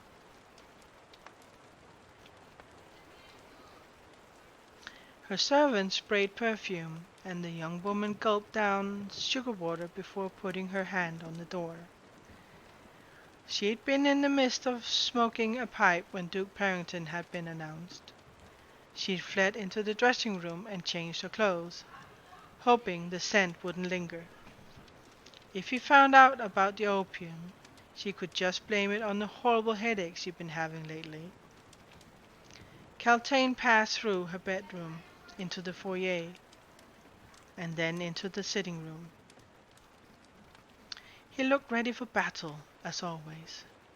"Your Grace," she said, curtsying. The world was foggy around the edges, and her body felt heavy. He kissed her hand when she offered it, his lips soggy against her skin. Their eyes met as he looked up from her hand, and a piece of the world slipped away. How far would she go to secure her position at Dorian's side? "I hope I didn't disturb you," he said, releasing her hand. The walls of the room appeared, and then the floor and the ceiling, and she had the distinct feeling that she was trapped in a box, a lovely cage filled with tapestries and cushions. "I was only napping, my lord," she said, sitting down. He sniffed, and Caltaine would have felt immensely nervous were it not for the drug curling around her mind. "To what do I owe the pleasure of this unexpected visit?"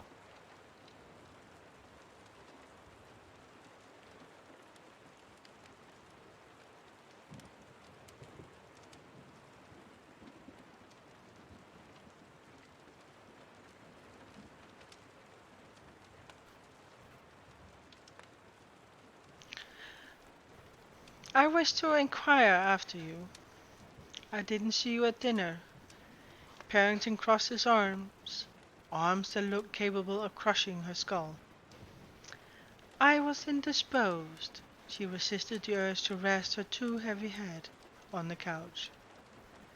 He said something to her, but she found that her ears had stopped hearing. His skin seemed to harden and glaze over, and his eyes became unforgiving marble orbs. Even the thinning hair was frozen in stone.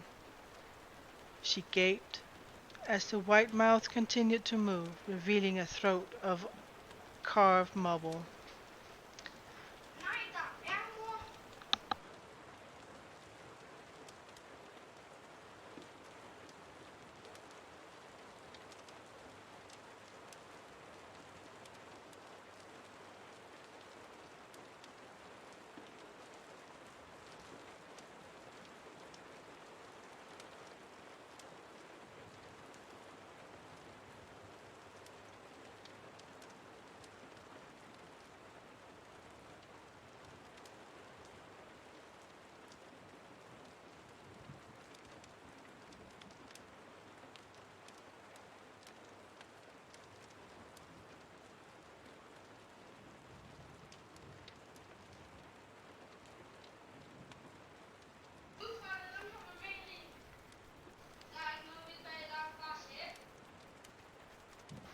Aw.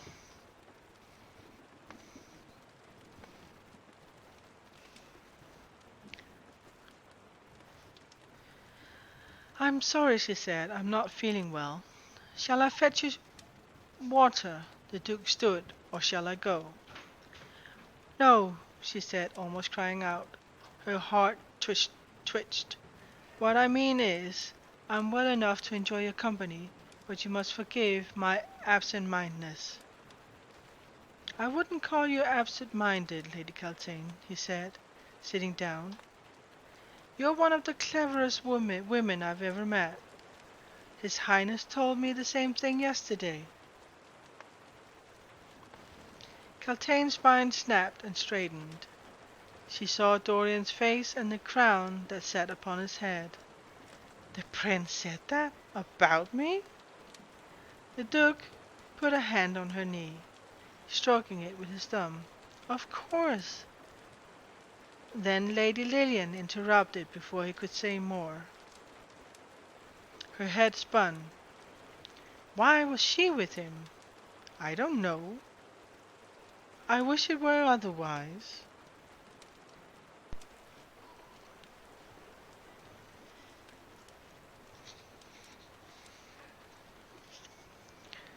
She must do something to stop this.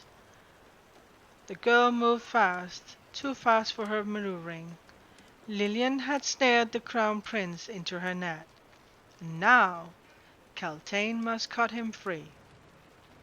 Parrington could do it. He could make Lillian disappear and never be found. No, Lillian was a lady, and a man with as much honor as Parrington would never harm one of noble birth. Or would he? Skeleton danced in circles around her head. But what if he thought Lillian weren't the lady? Her headache flared to life with a sudden burst that sucked the air from her lungs. I had the same reaction, she said, rubbing her temple. It's hard to believe someone as disreputable as the Lady Lillian won the heart of the prince. Maybe the headache would stop once she was at Dorian's side. Perhaps it would do some good if someone spoke to His Highness. Disreputable?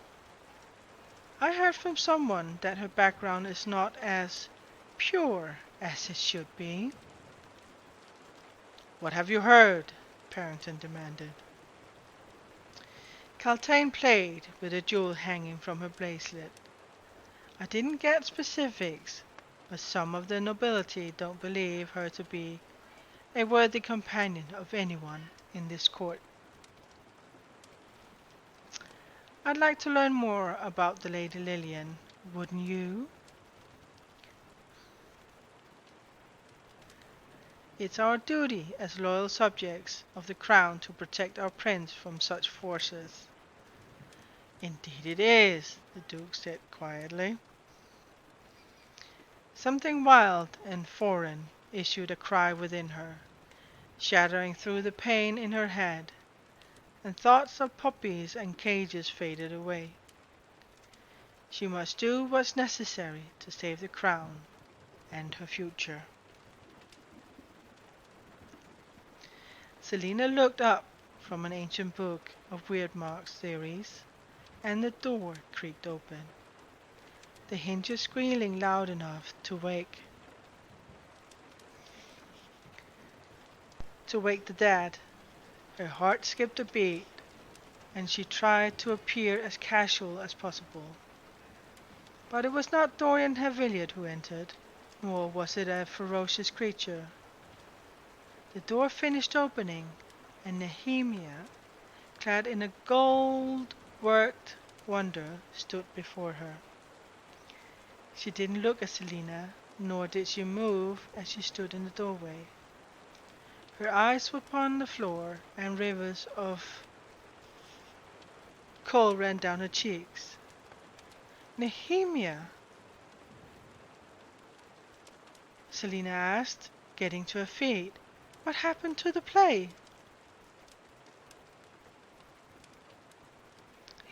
Nehemia's shoulders rose and fell. Slowly she lifted her head, revealing red-rimmed eyes. I didn't know where else to go, she said in Elway. Selina found breathing a bit difficult as she asked, What happened?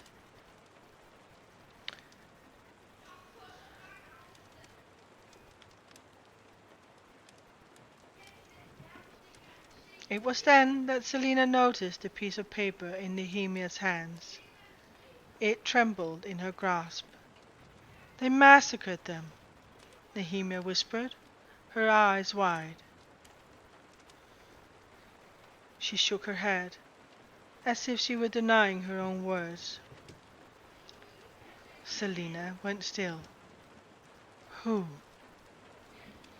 Nehemia let out a strangled sob, and part of Selina broke at the agony in the sound. A legion of Ardalan's army captured 500 Elway rebels, hiding on the border of Oakwell Forest and the stone marshes. Tears dripped from Nehemia's cheeks and onto her white dress. She crumpled the piece of paper in her hand. My father says they were to go to... Oh,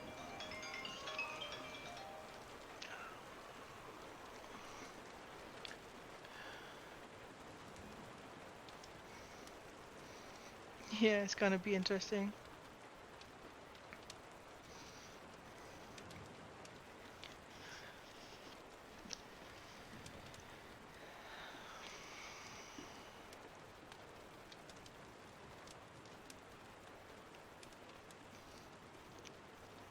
My father says they were to go to Kalakula as prisoners of war.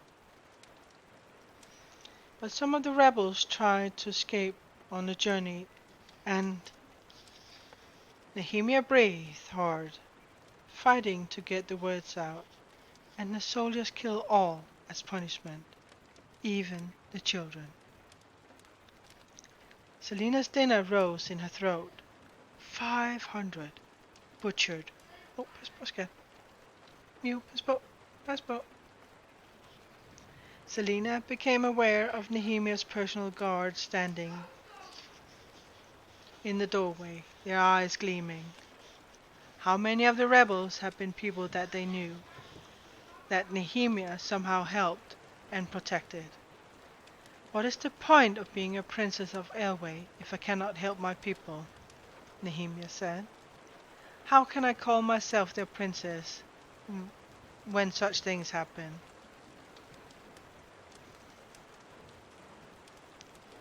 I'm so sorry, Selina whispered, as if those words broke the spell that had been holding the princess in place. Nehemia rushed into her arms, her gold jewelry pressed hard into Selina's skin. Nehemia wept. Unable to say anything, the assassin simply held her for as long as it took for the pain to ease. Hydrate time, guys.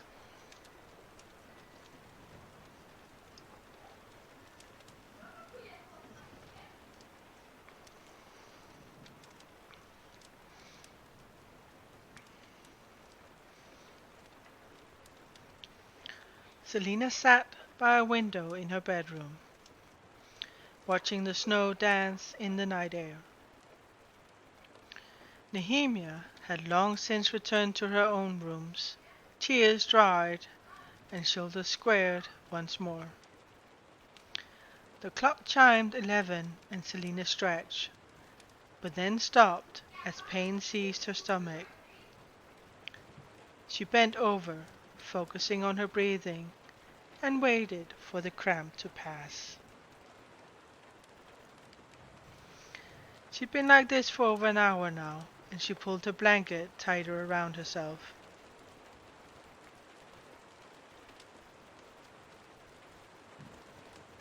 The heat of the roaring fire not adequately reaching her seat by the window. Thankfully, Philippa entered, extending a cup of tea. Here, Charles, he said. This will help. She placed it on the table beside the assassin and rested a hand on the armchair. Pity what happened to those Elway rebels, she said quietly enough that no listening ears might hear. I can't imagine what the princess must feeling. Selina felt anger bubble alongside the pain in her stomach. She's fortunate to have a good friend like you, though.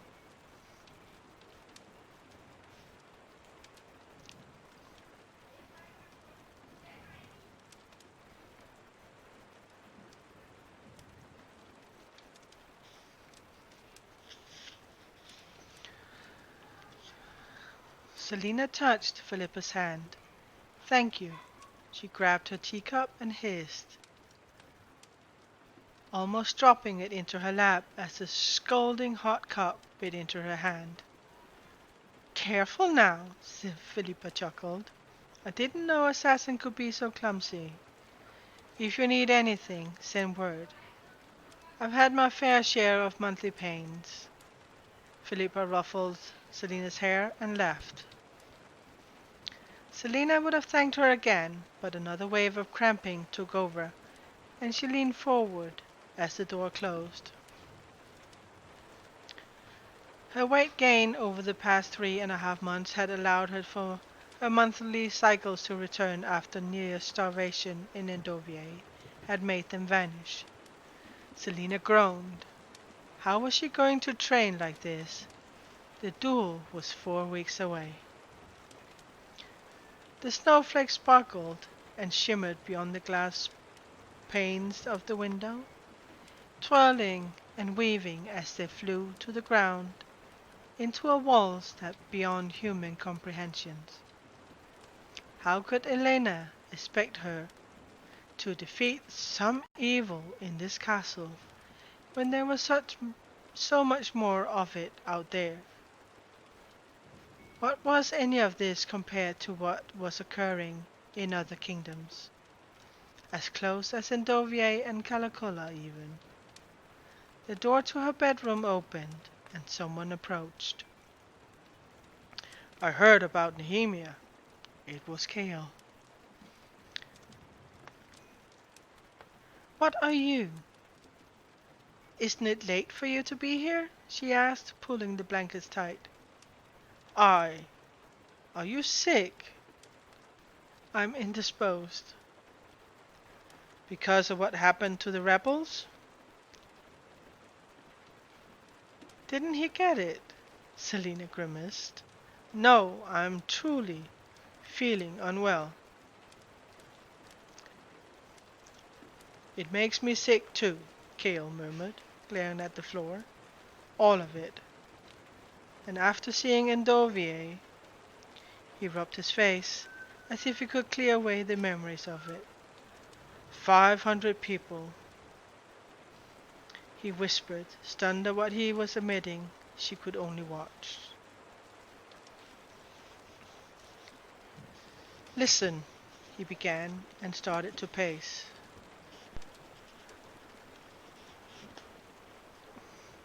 I know that I'm sometimes aloof with you, and I know you complain about it to Dorian, but, he turned to her, it's a good thing that you befriended the princess, and I appreciate your honesty and unwavering friendship with her. I know there are rumors about Nehemia's connection to the rebels in Elway, but I like to think that if my country was conquered, I would stop at nothing to win back my people's freedom too. She would have replied were it not for the deep pain that wrapped around her lower spine, and the sudden churning in her stomach. I might, he started, looking at the window. I might have been wrong. The world began to spin and tilt, and Selina closed her eyes. She always had horrible cramping, usually accompanied by nausea, but she wouldn't vomit, not right now.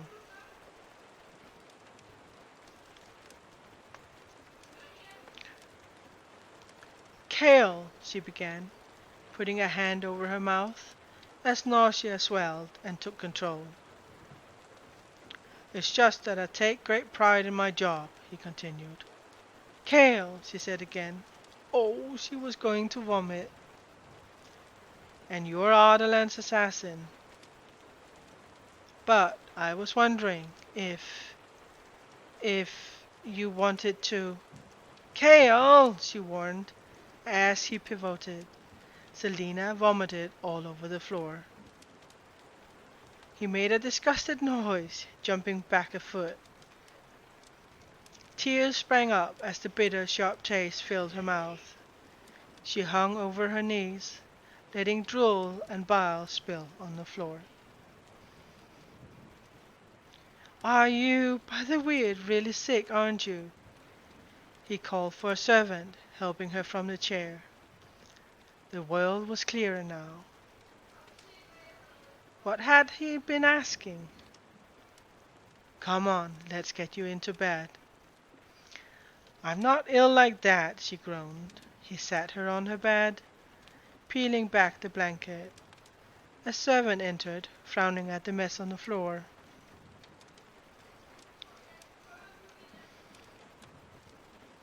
and shouted for help. Then in what way?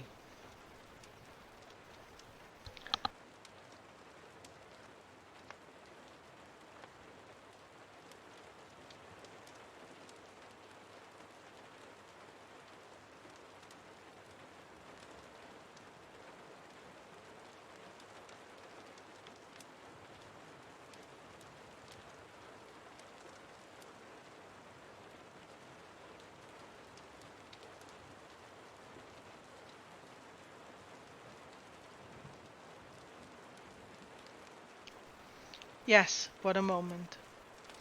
What a moment, guys. I, her face was so hot she thought it would melt onto the floor. Oh, you idiot. My monthly cycles finally came back.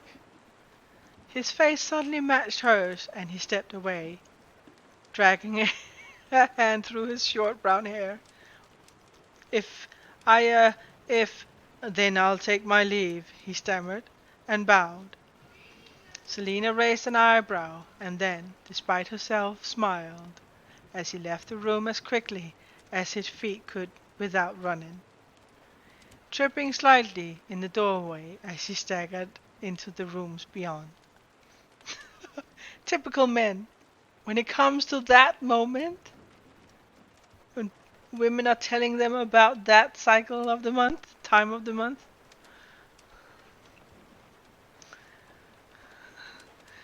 Selina looked at the servants cleaning. I'm so sorry, she started, but they waved her off. Embarrassed and aching, the assassin climbed farther onto her bed and nestled beneath the covers, hoping sleep would soon come. But sleep wouldn't soon come, and a while later the door opened again, and someone laughed. I intercepted Kale and he informed me of your condition. You would think a man in his position wouldn't be so squeamish, especially after examining all of those corpses. Selina opened an eye and frowned as Dorian sat on her bed. I'm in a state of absolute agony and I can't be bothered. It can't be that bad, he said, fishing a deck of cards from his jacket. Want to play? I already told you that I don't feel well. You look fine to me. He skillfully shuffled the deck. Just one game. Don't you pay people to entertain you? He glowered, breaking the deck. You should be honored by my company. I'd be honored if you would leave. For someone who relies on my good graces, you are very bold. Bold? I've barely begun. Lying on her side, she curled her knees to her chest. Oh, give me a sec, guys. Phone call.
I am back, guys. Sorry about that. Had someone at the door.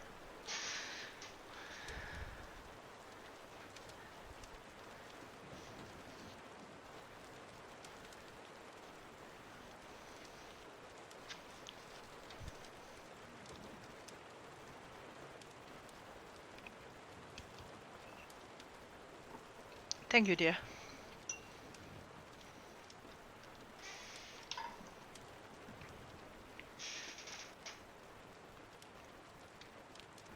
Thank you, my dear.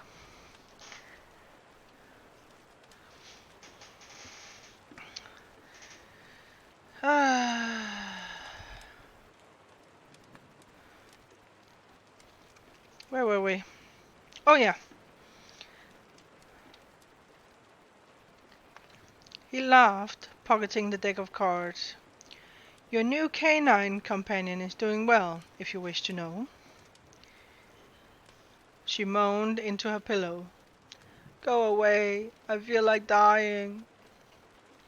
No fair maiden should die alone, he said, putting a hand on hers. Shall I read to you in your final moments? What story would you like? She snatched her hand back.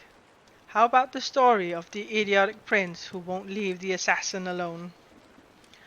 Oh, I love that story. It has such a happy ending. While the assassin was really feigning her illness in order to get the prince's attention, who would have guessed it? Such a clever girl. And the bedroom scene is so lovely. It's worth reading through all of their ceaseless banter. Out! Out! Out! Leave me be and go womanize someone else. She grabbed the book and chucked it at him. He caught it before it broke his nose, and her eyes widened. I didn't mean... That wasn't an attack. It was a joke. I didn't mean to actually hurt you, Your Highness, she said in a jumble. I'd hoped that Ardalan's assassin would choose to attack me in a more dignified manner, at least with a sword or a knife, though preferably not in the back. She clutched her belly and bent over. Sometimes she hated being a woman. It's Dorian, by the way, not Your Highness. Very well, she said. Say it. Say what? Say my name. Say, very well, Dorian. She rolled her eyes. If it pleases your magnanimous holiness, I shall call you by your first name. Magnanimous? Sorry, magnanimous. Magnanimous. Holiness? Ooh, I like that one. A ghost of a smile appeared on her face, and Dorian looked down at the book. This isn't one of the books that I sent you. I don't even own books like these. She laughed weakly and took the tea from the servant as she approached. Of course you don't, Dorian. I had the maid sent for a copy today. Sunset's Passion, he read, and opened the book to a random page to read out loud. His hand gently caressed her ivory, silky breast. His eyes widened. By the weird, do you actually read this rubbish? What happened to the symbols and power and Elway custom and culture?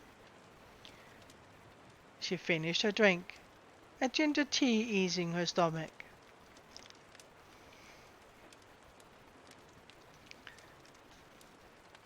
You may borrow it when I'm done. If you read it, you're literate.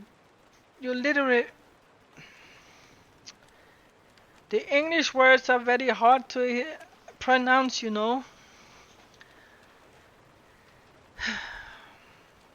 If you read it, your literary experience will be complete. And, she added with a coy smile, it will give you some creative ideas of things to do with your lady friends. He hissed through his teeth, I will not read this. She took the book from his hands, leaning back. Then I suppose you're just like Cale. Cale? He asked, falling into the trap. You asked Cale to read this? He refused, of course, she lied. He said it wasn't right for him to read this sort of material if I gave it to him. Dorian snatched the book from her hands. Give me that, you demon woman. I'll not have you matching us against each other. He glanced once more at the novel, then turning it over, concealing the title. She smiled and resumed watching the falling snow. It was blisteringly cold now.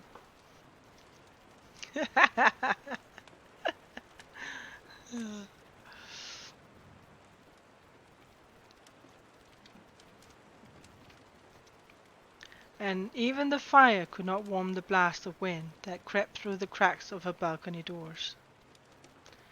She felt Dorian watching her, and not in the cautious way that Cale sometimes watched her. Rather, Dorian just seemed to be watching her because he enjoyed watching her. And she enjoyed watching him too.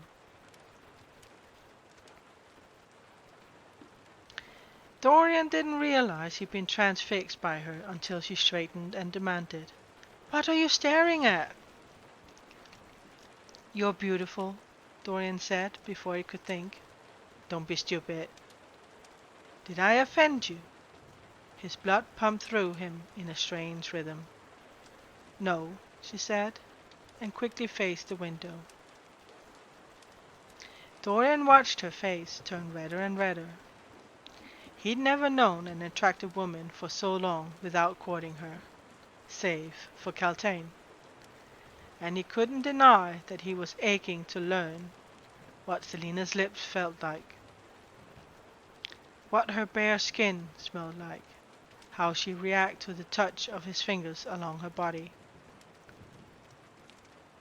The week surrounding Yulmar's was a time of relaxation, a time to celebrate the carnal pleasures that kept one warm on a winter's night. Women wore their hair down. Some even refused to don a corset.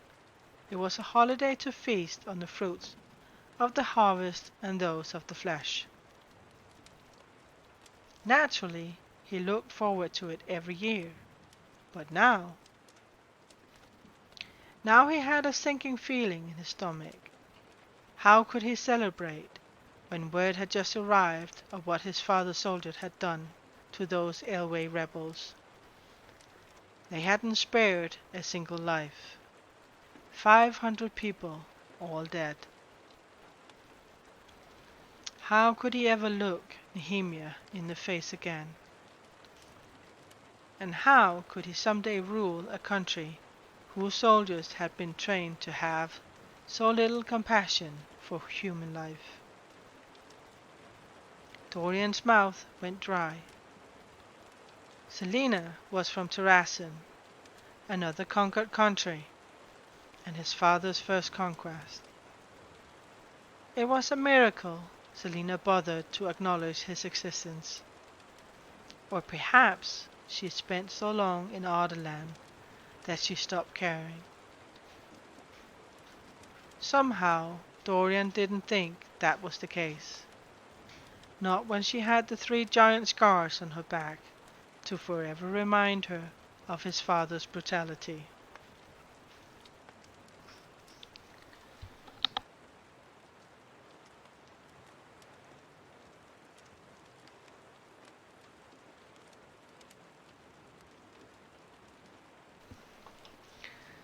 Stay hydrated, guys.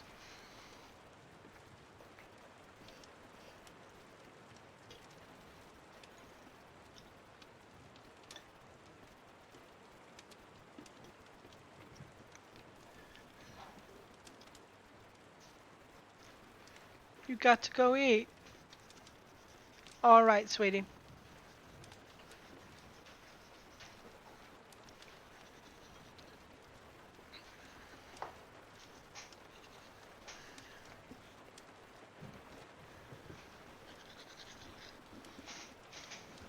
need to move her back off, please. Godt skat. Nede på mit værelse. Jeg var nede på dit værelse. Har du taget det derind, eller hvad? Nej, jeg havde en skål inde på mit værelse. Og så havde jeg min drikkehåndvand. Så Mm. lige der nede på vand, så gik den derhen. Okay. Og så kunne jeg bare drikke af det, og så tog den tid. Mm. Og så tog jeg madskålen. Så nu sidder hun og spiser. Ja, men madskålen skal blive ude i køkkenet, skat. Ikke også? Kommer hun der i bag dig. Så tager du lige madskålen og sætter ud i køkkenet igen, ikke også?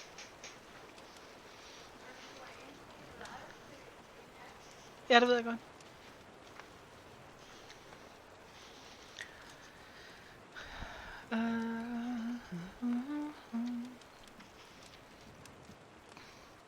Is there something the matter? She asked. Cautiously, curiously, as if she cared. He took a deep breath and walked to the window, unable to look at her. The glass was cold beneath his hand, and he watched the snowflakes come crashing down to earth.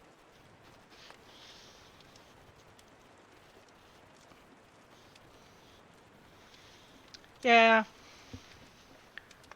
kids demands my attention a lot today. They have both been home. You must hate me, he murmured. Hate me and my court for our frivolity and mindlessness when so many horrible things are going on outside of the city. I heard about those butchered rebels, and I I am ashamed, he said, leaning his head against the window. He heard her rise and then slump into a chair.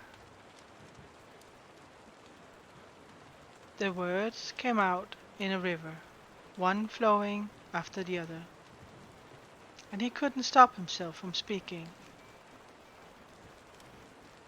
I understand why you have such ease when killing my kin, my kind, and I don't blame you for it. Dorian, she said gently. The world outside the castle was dark. I know you'll never tell me, he continued, voicing what he had wanted to say for some time. But I know something terrible happened to you when you were young, something perhaps of my father's own doing. You have the right to hate Ardalan for seizing control of Terrassen, as it did, for taking all of the countries, and the country of your friend. He swallowed, his eyes stinging. You won't believe me, but I don't want to be a part of that. I can't call myself a man when I allow my father to encourage such unforgivable atrocities. Yet, even if I pleaded for clemency on behalf of the conquered kingdoms, he wouldn't listen. Not in this world. Hello. For how long is the maintenance? Well, I would say from now to when the servers come up. It is patch day, so they rarely are on time, but it should normally be up in 25 minutes. But don't expect it up in for a while.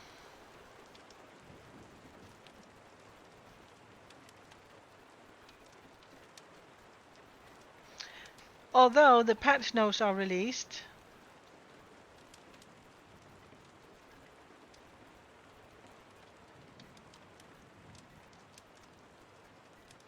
That's usually a good sign.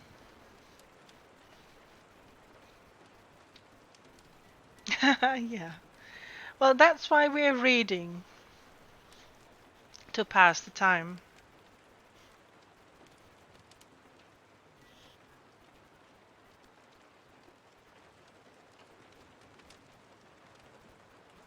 Yes, I'm reading a book for you guys.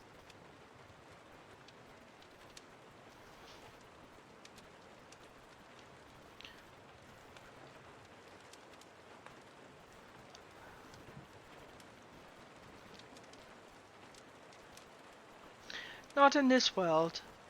This is the world where I only picked you to be my champion, because I knew it would annoy my father. She shook her head, but he kept going. But if I had refused to sponsor a champion, my father would have seen it as a sign of dissent, and I'm not yet enough of a man to stand against him like that. So I chose Ardalan's assassin to be my champion, because the choice of my champion was the only choice I had. Yes, it was all clear now. Life shouldn't be like this, he said, their eyes meeting as he gestured at the room. And the world shouldn't be like this. The assassin was silent, listening to the throbbing of her heart before she spoke. I don't hate you, she said in a little more than a whisper. He dropped into the chair across from her and put his head in a hand. He seemed remarkably lonely. And I don't think you'll like them. I'm sorry if I hurt you. I'm joking most of the time. Hurt me, he said. You haven't hurt me. You've you've just you've just made things a little more entertaining. She cocked her head. Just a little? Maybe a tad more than that.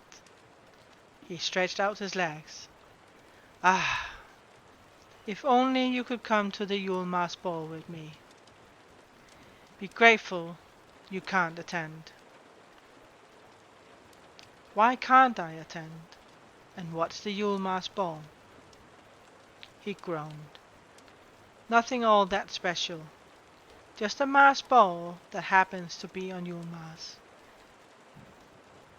And I think you know exactly why you can't come. You and Kale really delight in ruining any fun I might have, don't you? I like attending parties. When you're my father's champion, you can attend all the balls you want. She made a face. He wanted to tell her then that if he could, he would have asked her to go with him, that he wanted to spend time with her, that he thought of her even when they were apart.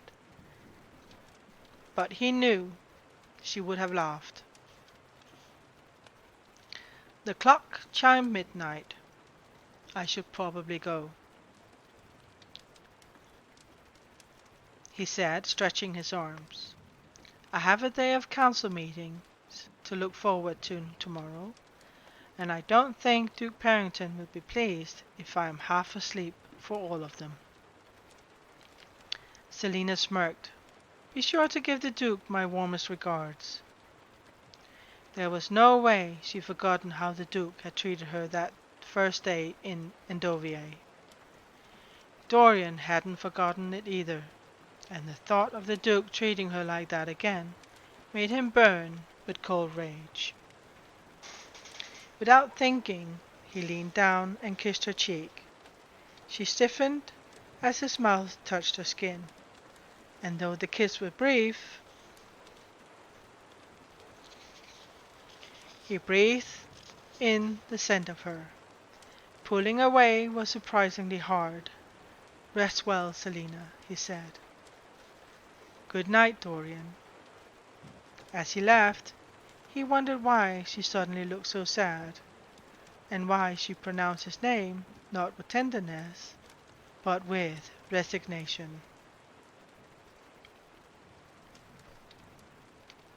Selina stared at the moonlight as it streamed across the ceiling, a masked ball on Yulmas. Even it was Even if it was the most corrupt and ostentatious court in Irelea, it sounded dreadfully romantic. And of course, she wasn't allowed to go. She let out a long sigh through her nose and tucked her hands beneath her head. Was that what Cale had wanted to ask her before she vomited? A true invitation to the ball? She shook her head. No. The last thing he'd ever do would be to invite her to a royal ball. Besides, both of them had more important things to worry about, like whoever was killing the champions. Perhaps she should have sent word to him about Kane's strange behavior earlier that afternoon. Selina closed her eyes and smiled. She could think of no nicer Yulma's gift than for Kane to be found dead the next morning. Still, as the clock marked the passing hours, Selina kept her vigil, waiting, wondering what truly lurked in the castle, and unable to stop thinking of those 500 dead Aelway rebels, buried in some unmarked grave.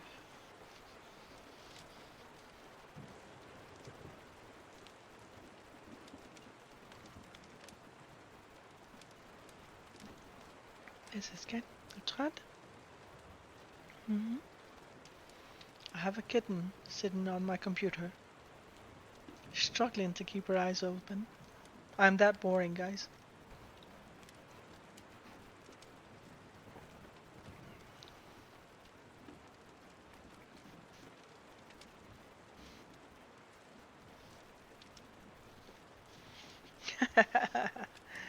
Chapter 35. The next evening, Cale Westfall stood on the second floor of the castle, looking over the courtyard. Below him, two figures slowly wove through the hedges. Selina's white cloak made her easy to spot, and Dorian could always be noticed by the empty circle of space around him.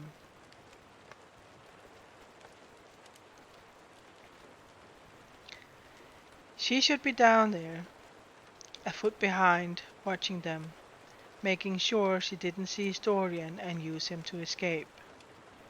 Logic and years of experience screamed at him to be with them, even though 6 guards trailed them. She was deceitful, cunning, vicious, but he couldn't make his feet move. With each day, he felt the barriers melting. He let them melt. Because of her genuine laugh, because he caught her one afternoon, sleeping with her face in the middle of the book, because he knew that she would win. She was a criminal, a prodigy at killing, a queen of the underworld, and yet she was just a girl, sent at 17 to Endovier. It made him sick every day, and every time he thought about it. He'd been training with the guards at 17, but he still lived here, still had a roof over his head, and good food and friends. Dorian had been in the middle of courting Rosamund when he was that age, not caring about anything. But she, at 17, had gone to a death camp and survived. He wasn't sure if he could survive in Dovier, let alone during the winter months. He'd never been whipped, never seen anyone die. He'd never been cold and starving. Selina laughed at something Dorian said. She survived in Dovier, and yet could still laugh. While it terrified him to see her down there, a hand's breadth from Dorian's unprotected throat, what terrified him even more was that he trusted her, and he didn't know what that meant about himself. Selina walked between the hedges and couldn't help the smile that spread across her face. They walked closely, but not close enough to touch. Dorian had found her just moments after dinner and invited her for a walk. In fact, he showed up so quickly after the servants cleared away her food that she might have thought he'd be waiting outside. Of course, it was due entirely to the cold that she longed to link arms with him and absorb his warmth. The white, fur linen cloak did little to keep the frigid air from freezing all of her. She could only imagine how Nehemia would react to such temperatures. But after learning about the fate of those rebels, the princess was spending most of her time in her rooms, and had declined Selina's repeated offers to go for walks. It had been over 3 weeks since her last encounter with Elena, and she hadn't seen or heard her at all, despite the 3 tests she'd had, the most exciting of which being an obstacle course, which she passed with only a few minor scratches and bruises. Unfortunately, Pelor hadn't done so well and had been sent home at long last. But he'd been lucky. 3 other competitors had died, all found in forgotten hallways, all mutilated beyond recognition. Even Selina had taken to jumping at every strange sound. There were only 6 of them left now: Kane, Grave, Knox, a soldier, and Renault, a vicious mercenary who stepped up to replace Varin as Kane's right-hand man. Not surprisingly, Renault's favorite new activity was taunting Selina. She shoved thoughts of the murders aside as they strode past a fountain, and she caught Dorian giving her an admiring glance from the corner of his eye.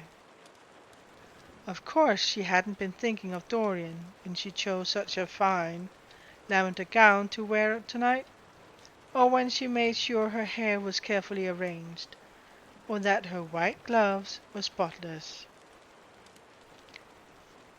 "What to do now?" Dorian said. We walked twice around the garden. "Don't you have princely duties to attend to?" Selina winced as a gust of icy wind blew back her hood and froze her ears.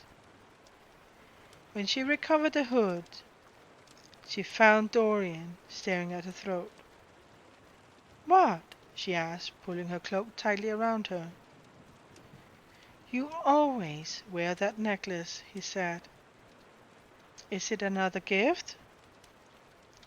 Though she wore gloves, he glanced at her hand, where the amethyst ring always sat, and the spark died from his eyes.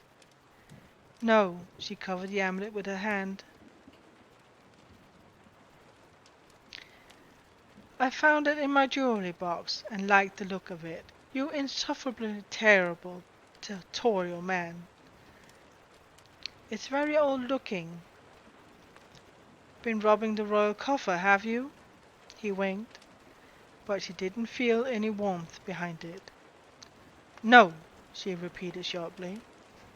Even though a necklace wouldn't protect her from the murderer, or even though Elena had some agenda,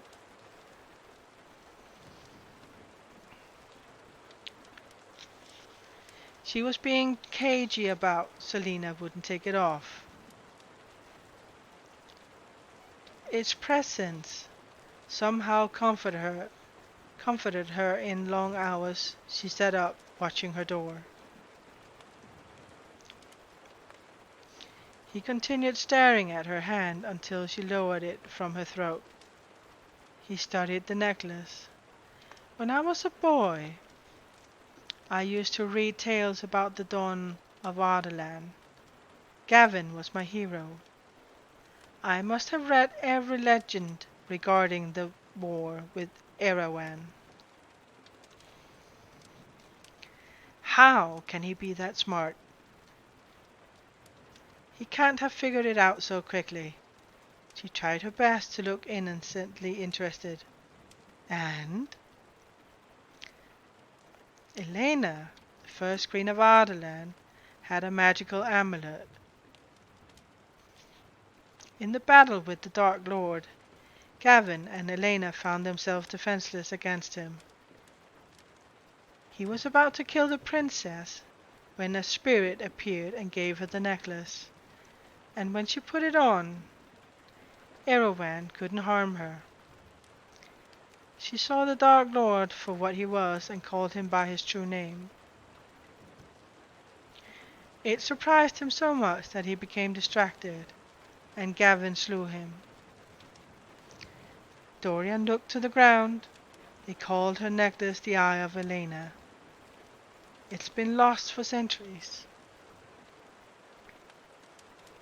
How strange it was to hear Dorian, son of the man who had banished and outlawed all trace of magic, talking about powerful amulets. Still, she laughed as best she could. And you think this trinket is the eye? I think it'd be dust by now. I suppose not, he said, and vigorously rubbed his arms for warmth. But I've seen a few illustrations of the eye, and your necklace looked like it. Perhaps it's a replica. Perhaps. She quickly found another subject. When's your brother arriving? He looked skyward. I'm lucky. We received a letter this morning that snows in the mountains prevented Holland from coming home. He's stuck at school until after his spring term, and he's beside himself. Your poor mother, Selina said, half smiling. She'll probably send servants to deliver his Yule Mass presents, regardless of the storm.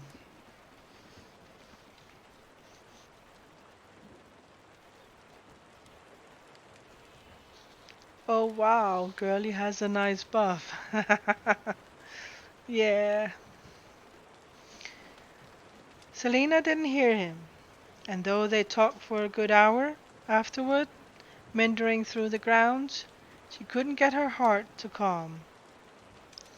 Elena had to have known someone would recognize her amulet, and if this was a real thing, the king could kill her on the spot for wearing not only an heirloom of his house, but something of power.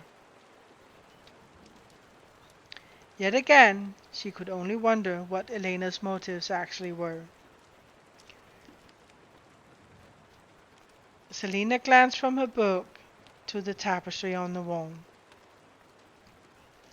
The chest of drawers remained where she shoved it in front of the passageway.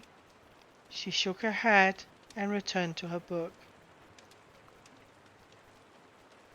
Though she scanned the lines, none of the words registered.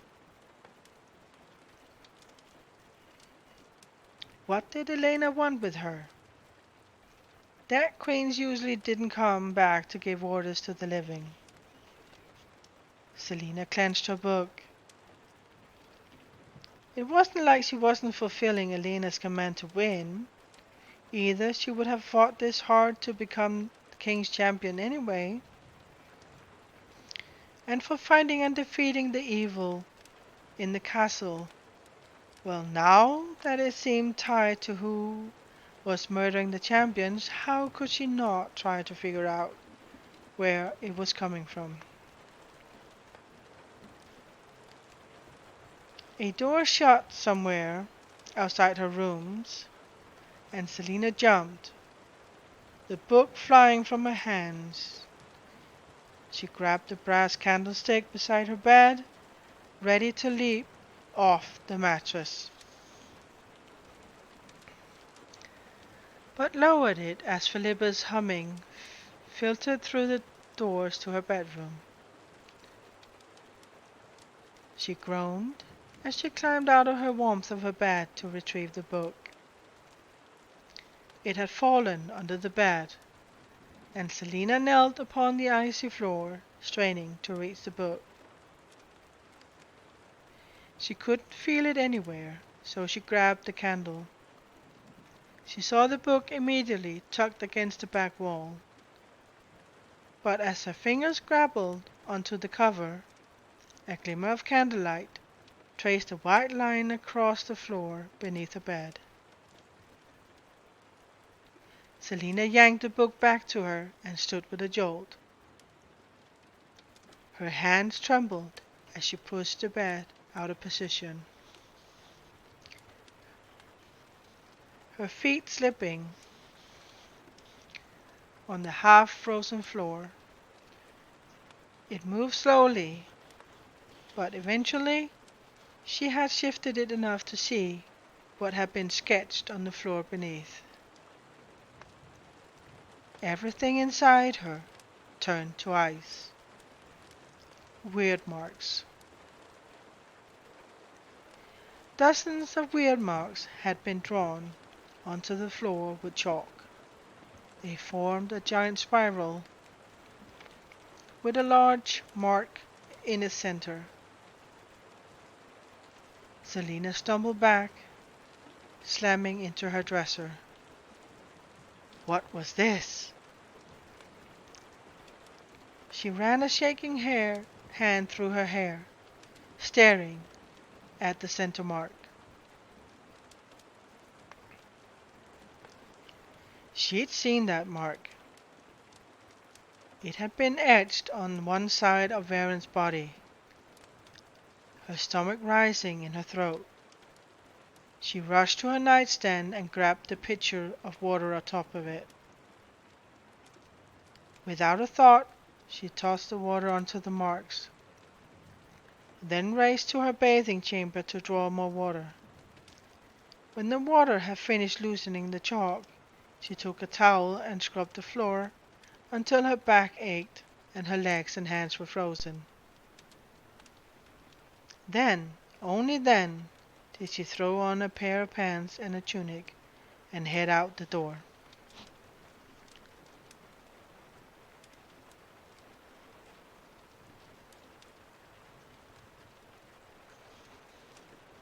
Thankfully, the guards didn't say anything when she asked them to escort her to the library at midnight.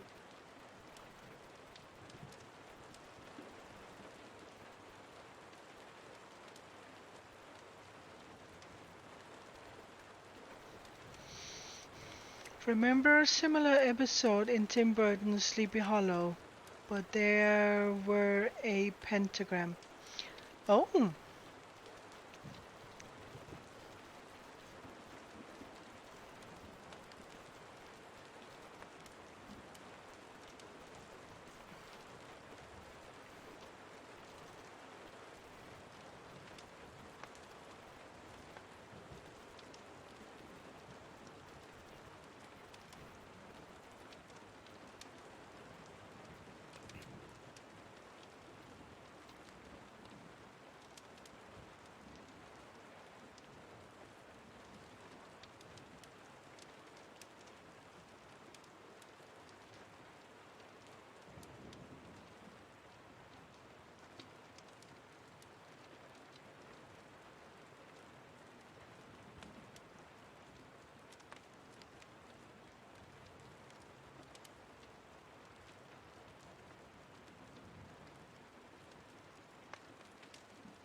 They remained in the main room of the library as she set off through the stacks, heading toward the musty, forgotten alcove where she found the majority of the books on the weird marks. She couldn't walk fast enough.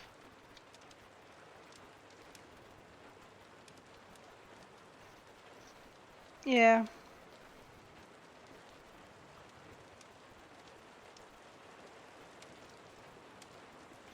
she couldn't walk fast enough and kept looking over her shoulder. Was she next? What did any of it mean? She wrung her fingers. She rounded a corner, not 10 stacks from the alcove, and came to a halt. Nehemia, seated at a small desk, stared at her with wide eyes. Selina put a hand on her racing heart. "Damn," she said. "You gave me a fright." Nehemia smiled, but not very well. Selina cocked her head as she approached the table. "What are you doing here?" Nehemia demanded in ill way. "I couldn't sleep." She shifted her eyes to the princess book. That wasn't the book they used during their lessons. No, it was a thick, aging book crammed with dense lines of text. "What are you reading?" Nehemia slammed the book shut and stood. "Nothing." Selina observed her face. Her lips were pursed, and the princess lifted her chin. "I thought you couldn't read at that level yet."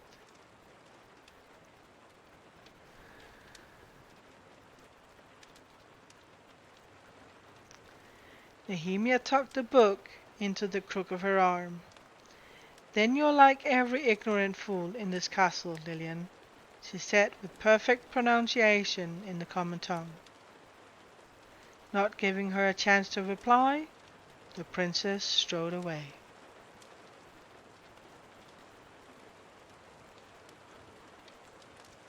Could it be a princess? What do you mean?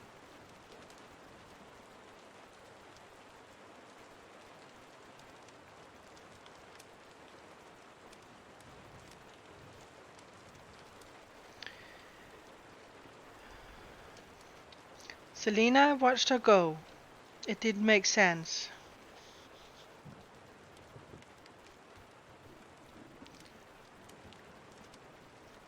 Nehemia couldn't read books that advanced, not when she still stumbled through lines of text.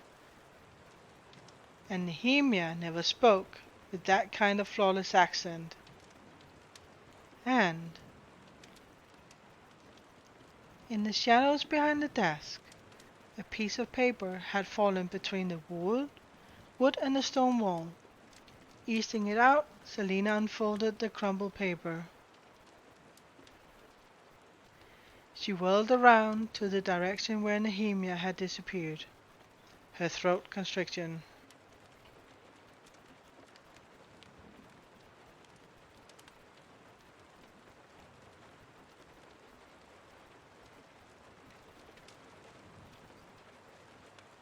Yeah, maybe.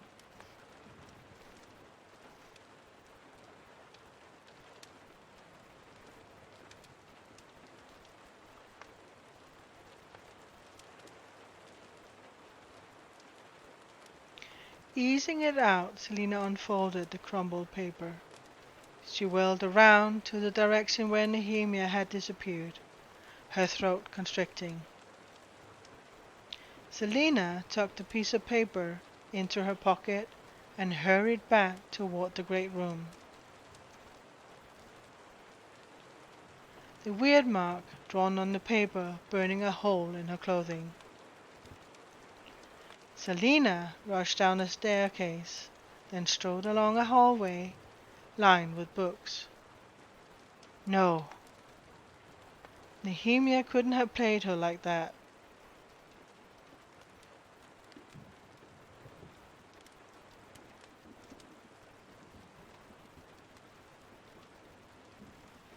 Nehemia wouldn't have lied day after day about how little she knew. Nehemia had been the one to tell her that the etching in the garden were weird marks. She knew what they were. She warned her to stay away from the weird marks again and again. Because Nehemia was her friend. Because Nehemia had wept when her people had been murdered. Because she come to her for comfort. But Nehemia came from a conquered kingdom, and the king of Ardalan had ripped the crown of her father's head and stripped his title from him.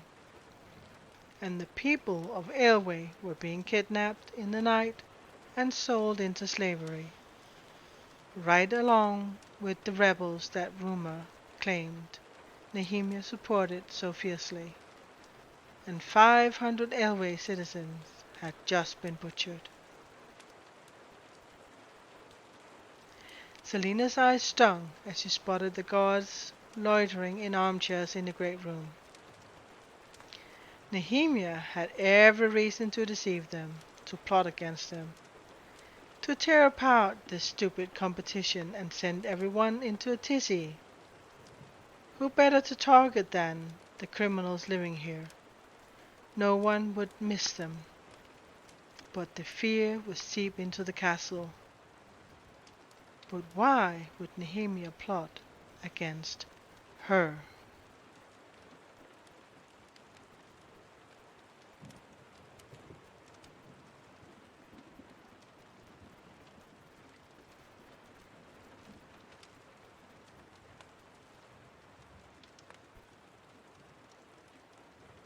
Oh, okay, thank you, Mo. This is Mo's way of saying, Miller, I do not enjoy your reading.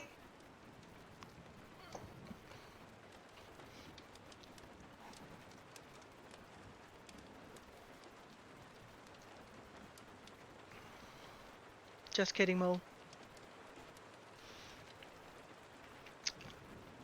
I know you're working, dear.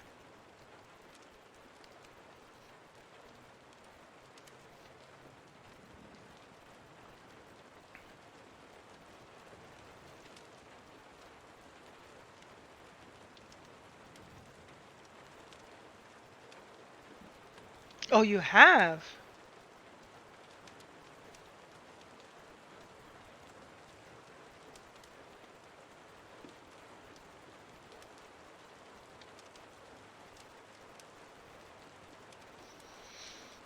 Mm-hmm.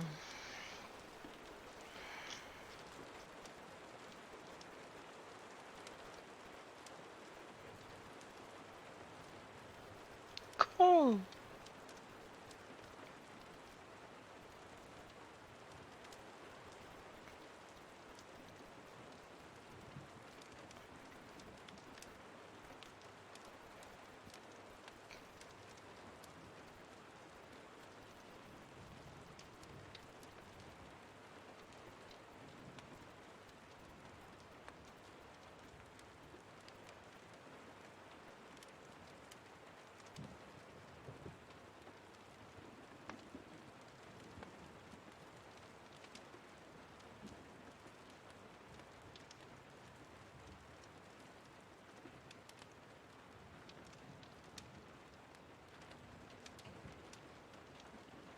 Mm-hmm.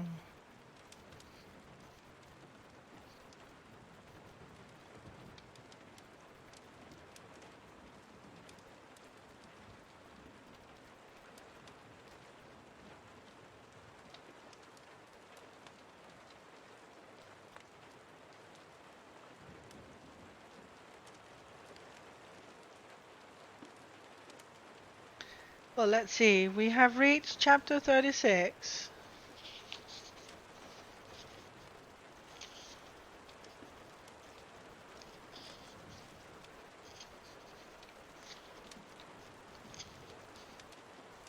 Should I read till chapter 37, guys?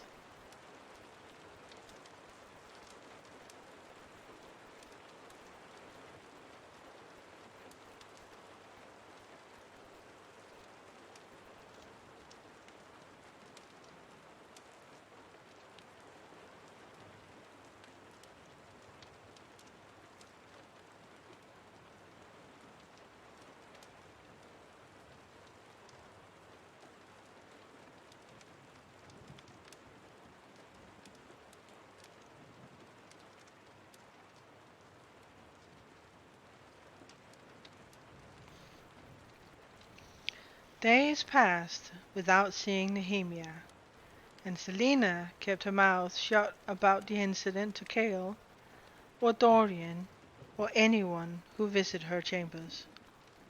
She couldn't confront Nehemia, not without more concrete proof, not without ruining everything. So she spent her spare time researching the weird marks, desperate for a way to decipher them, to find those symbols, to learn what it all meant, and how it connected to the killer and the killer's beasts. Amidst her worrying, another test passed without incident or embarrassment, though she couldn't say the same for the soldier who had been sent home. And she kept up her intense training with Cale and the other champions. There were 5 of them left now. The final test was 3 days away, and the duel 2 days after that. Selina awoke on Yulmar's morning and relished the silence. There was something inherently peaceful about the day, despite the darkness of her encounter with Nehemia. For the moment, the whole castle had quieted to hear the falling snow. Frost laced each window pane, a fire already crackling in the fireplace, and shadows of snowflakes drifted across the floor. It was as peaceful and lovely a winter morning as she could imagine. She wouldn't ruin it with thoughts of Nehemia, or of the duel, or of the ball she wasn't allowed to attend tonight. No, it was Yulma's morning, and she would be happy.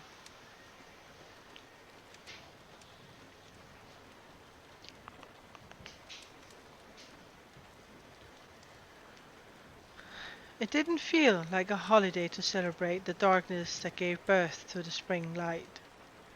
Nor did it feel like a holiday to celebrate the birth of the goddess' firstborn son. It was simply a day when people were more courteous, looked twice at a beggar in the street, remembered that love was a living thing.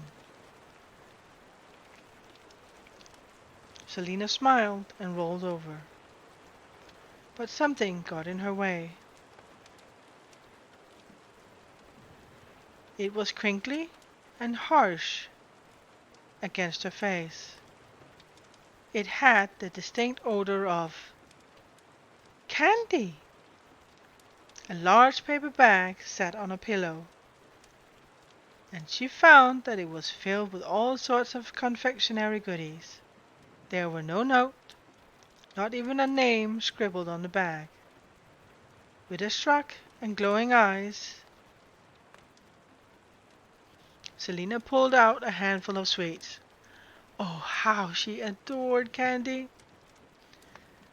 Selina issued a jolly laugh and crammed some of the candy into her mouth. One by one, she threw through the assortment, and she closed her eyes and breathed in deeply as she tasted all of the flavors and textures. When she finally stopped chewing, her jaw ached. She emptied the contents of the bag onto the bed, ignoring the dunes of sugar that poured out with it, and surveyed the land of goodness before her. All of her favorites were there: chocolate-covered gummies, chocolate almond bark, berry-shaped chews, gem-shaped heart sugar, peanut brittle, plain brittle, sugar lace, frosted red licorice, and most importantly, chocolate. She popped a hazelnut truffle into her mouth. "Someone," she said in between chews, "is very good to me." She paused to examine the bag again. Who had sent it? Maybe Dorian? Certainly not Nehemia or Cale. Nor the frost fairies that delivered presents to good children. They stopped coming to her her, when she'd first drawn blood from another human being. Maybe Knox. He liked her well enough. Miss Selina! Philippa exclaimed from the doorway, gaping. Happy Yulmas, Philippa, she said. Care for a candy? Philippa stormed toward Selina. Happy Yulmas indeed. Look at this bed. Look at this mess. Selina winced. Your teeth are red, Philippa cried. She reached for the hand mirror that Selina kept by her bed and held it for the assassin to see. Sure enough, her teeth were tinged with crimson. She ran her tongue over her teeth, then tried to brush away the stains with the finger. They remained. Damn those sugar suckers. Yes, Philippa snapped, and that's chocolate all over your mouth. Even my grandson does need his candy like this. Selina laughed. You have a grandson? Yes, and he can eat his food without getting it on the bed, on his teeth, and on his face. Selina pushed back the covers, sugar spraying into the air. Have a candy, Philippa. It's 7 in the morning. Philippa swept the sugar into her cup palm. You'll make yourself sick. Sick? Who can get sick from candy? Selina made a face and exposed her crimson teeth. You look like a demon, said Philippa. Just don't open your mouth and no one will notice. You and I know, both, that's not possible. To her surprise, Philippa laughed. Happy Yulma, Selina, she said. Hearing Philippa call her by her name sent an unexpected burst of pleasure through her. Come, the servant clucked. Let's get you dressed. The ceremony begins at 9. Philippa bustled toward that dressing room, and Selina watched her go. Her heart was big and as red as her teeth. There were good in people. Deep down, there was always a shred of good. There had to be. Selina emerged a while later, clad in a solemn-looking green dress that Philippa had deemed the only appropriate gown for temple attendance. Selina's teeth were, of course, still red, and now she felt queasy as she stared at the bag of candy. However, she quickly forgot about her sickness when she saw Dorian Haviliot sitting at the table in her bedroom with crossed legs. He wore a beautiful white and gold jacket. Are you my present, or is there something in that basket of yours? In that basket at your feet, she asked. If you'd like to unwrap me, he said, lifting the large wicker basket onto the table. We still have an hour until the temple service. She laughed. Happy Yulma, Dorian. And to you as well. I can see that Are your teeth red?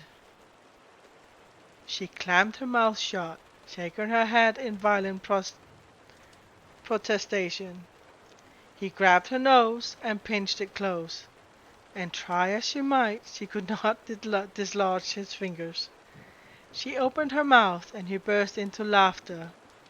Been eating candies, have you? You sent those? She kept her mouth closed as much as possible. Of course. He picked up the brown bag of candy on the table. What's your... He trailed off as he weighed the bag in his hands. Didn't I give you 3 pounds of candy? She smiled impishly. You ate half the bag? Was I supposed to save it? I would have liked some. You never told me that. Because I didn't expect you to consume it, all of it, before breakfast. She snatched the bag from him and put it on the table. Well, that just shows poor judgment on your part, doesn't it? Dorian opened his mouth to reply, but the bag of candy tipped over and spilled across the table.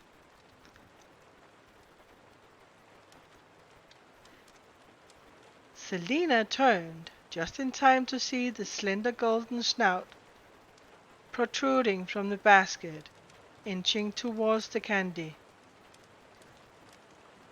"What is that?" she asked flatly. Dorian grinned. "A Yule Mask present for you." The assassin flipped back the lid of the basket. The nose instantly shot inward, and Selina found the strange golden-haired pup quivering in a corner with a red bow around her neck. "Oh, puppy," she crooned and petted her. The dog trembled, and she glared at Dorian over her shoulder. "What did you do, you buffoon?" she hissed.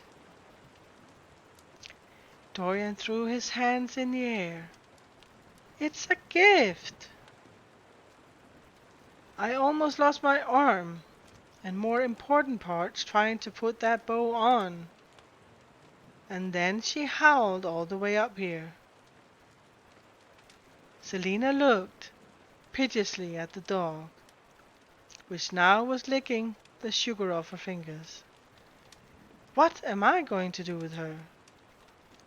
"You couldn't find an owner, so you decided to give her to me?" "No," he said. "Well, yes, but..." "She didn't seem so frightened when you were around, and I remembered how my hounds followed you when we traveled from Endovier. Perhaps she'll trust you enough to become adapted to humans. Some people have those kinds of gifts." She raised an eyebrow, and as he paced, "It's a lousy present, I know. I should have gotten you something better." The dog peered up at Selina.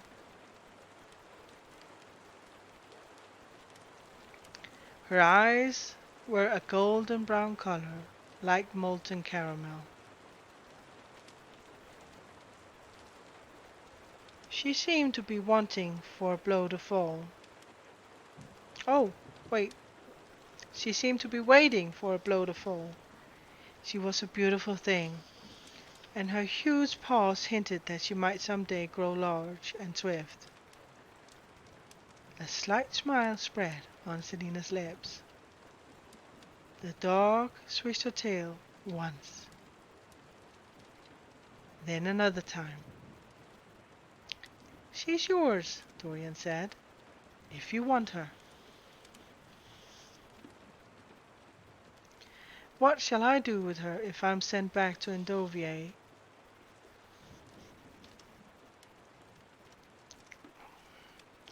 "I'll worry about that." Selina stroked her folded velvet soft ears, then ventured low enough to scratch her chin. The pup's tail wagged in earnest. Yes, there was life in her. "So you don't want her?" he muttered. "Of course I want her," Selina said, then realized what the implications would be. But I want her trained. I don't want her urinating on everything and chewing on furniture and shoes and books. And I want her to sit when I tell her to, and lay down and roll over and whatever it is that dogs do.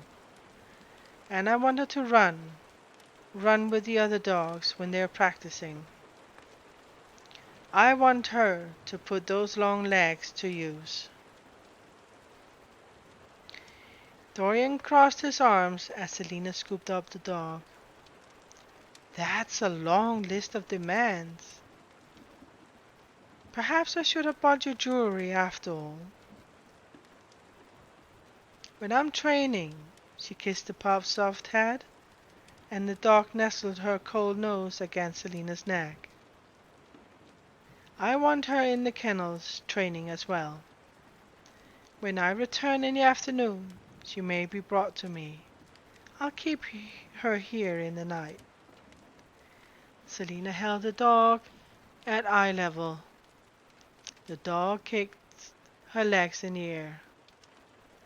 If you ruin any of my shoes, she said to the pup, I'll turn you into a pair of slippers. Understood? The dog stared at her, her wrinkled brow lifting, and Selina smiled and set her down on the floor. She began sniffing about, though she stayed far from Dorian, and she soon disappeared beneath the bed. The assassin lifted the dust ruffle to peer underneath. Thankfully, the weird marks had been washed away entirely. The dog continued her exploration, sniffing everywhere. I'll have to think of a name for you, she said to her, and then stood. Thank you, she said to Dorian. It's a lovely gift. He was kind, unnaturally kind, for someone of his upbringing. He had a heart, she realized, and a conscience. He was different from the others. Timidly, almost clumsily, the assassin strode over to the crown prince and kissed him on the cheek. His skin was surprisingly hot, and she wondered if she kissed him properly as she pulled away and found his eyes bright red. Oh, wait, misunderstanding. His skin was surprisingly hot, and she wondered if she had kissed him properly as she pulled away and found his eyes bright and wide. Had she been sloppy? Too wet? Were her lips sticky from the candy? She hoped he wouldn't wipe his cheek.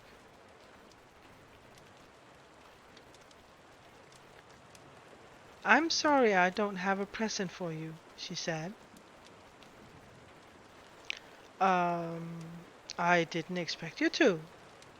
He blushed madly and glanced at the clock. I have to go. I'll see you at the ceremony, or perhaps tonight after the ball.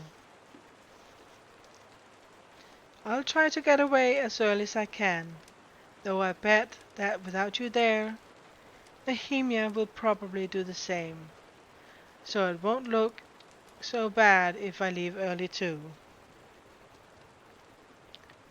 She'd never seen him babble like this. Enjoy yourself, she said, as he took a step back and almost crashed into the table. I'll see you tonight then, he said, after the ball. She hid her smile behind a hand. Had he kissed? Had her kiss thrown him into such a tizzy? Goodbye, Selina. He looked back when he reached the door. She smiled at him, flashing her red teeth, and he laughed before he bowed and disappeared. Alone in her room, Selina was about to see what her new companion was up to, when the thought struck her.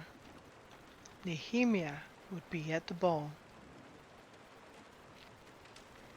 It was a simple enough thought at first, but then worse thoughts followed. Selina began pacing. If Nehemia was truly somehow behind the champion's murders, and worse, had some feral beast at her command to destroy them, and also just learn about the massacre of her people, then what better place to punish Ardalan than at the ball, where so many of its royals would be celebrating and unguarded.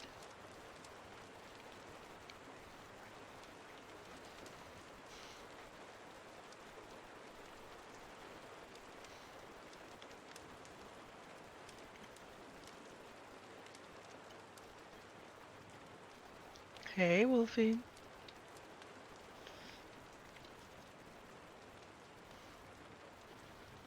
It was irrational, Selina knew, but what if? What if Nehemia unleashed whatever creature she controlled at the ball? Fine, she wouldn't mind if Caltaine and Parrington met horrible deaths, but Dorian would be there, and Kale. Selina strode into her bedrooms, wringing her fingers. She wouldn't warn Kale, because if she were wrong, then it would be ruin, not just her friendship with Nehemia, but also the princess's efforts at diplomacy. But she couldn't just do nothing. Oh, she shouldn't even be thinking this. But she'd seen friends do terrible things before, and it had become safer for her to believe the worst. She witnessed firsthand how far a need for revenge could drive someone. Perhaps Nehemia wouldn't do anything. Perhaps she was just being paranoid and ridiculous. But if something happened tonight...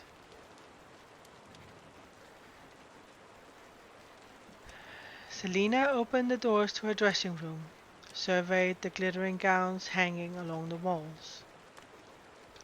Kale would be beyond furious if she infiltrated the ball, but she could handle it. She could handle it if he decided to throw her in the dungeons for a little while too.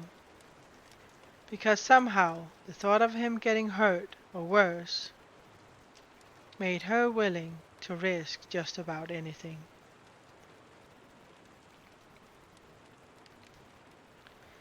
"Will you not even smile on Yulma's?" she asked Kale, as they walked out of the castle and toward the glass temple at the center of the eastern garden.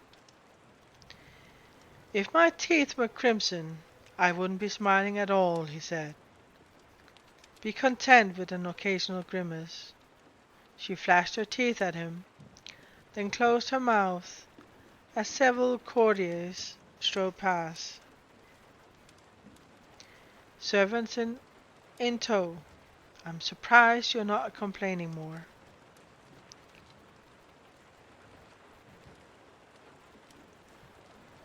"Complaining about what?" Why did Kale never joke with her as Dorian did? Perhaps he truly didn't find her attractive. The possibility of it stung more than she would have liked. "About not going to the ball tonight." He glanced sidelong at her. He couldn't know what she was planning. Philippa had promised to keep it a secret, promised not to ask questions when Selina requested she find a gown and matching mask. "Well, apparently you still don't trust me enough." She meant to sound sassy, but couldn't keep the snap from her tone. She couldn't waste her time worrying about someone who clearly had no interest in her beyond that ridiculous competition.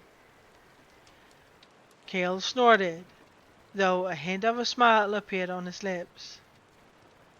At least the crown pins never made her feel stupid or rotten. Kale just provoked her, though he had his good side too, and she had no idea when she stopped loathing him so much. I think she has a crush on Kale, guys. Still, she knew he wouldn't be pleased when she appeared at the ball tonight, mask or no mask. Kale would know it was her. She hoped he wouldn't punish her too severely.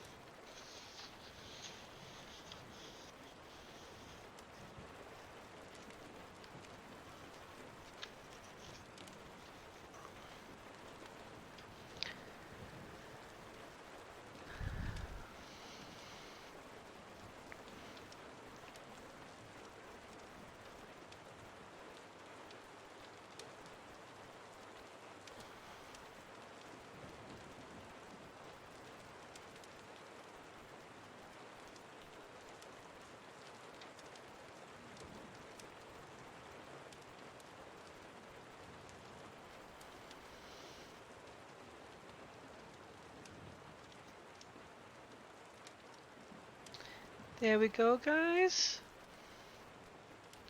We have reached the end of today's stream.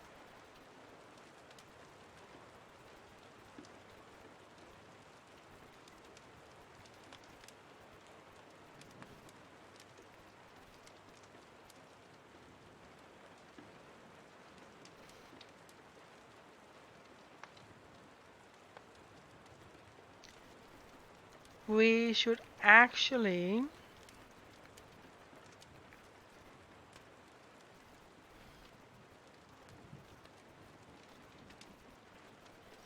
figure out what to read soon.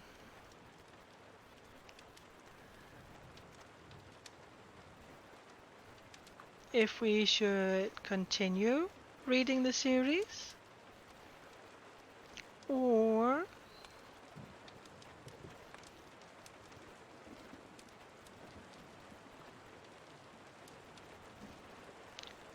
started to read something else.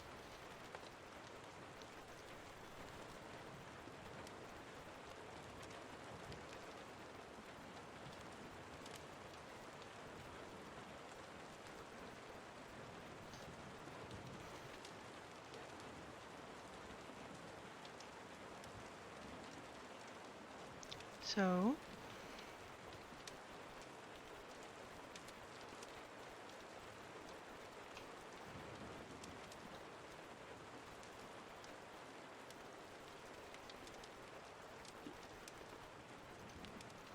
we are gonna raid someone.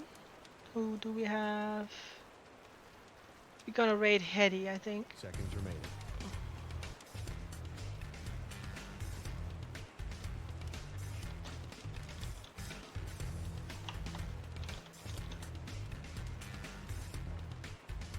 Yeah.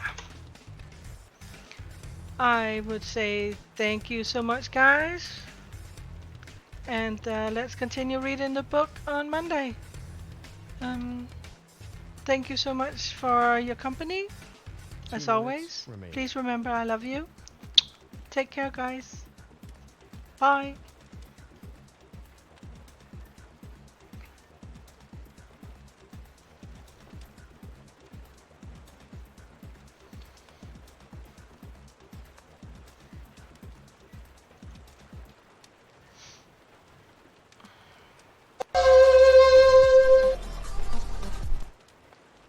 Dark Raiden, how you? How was your stream?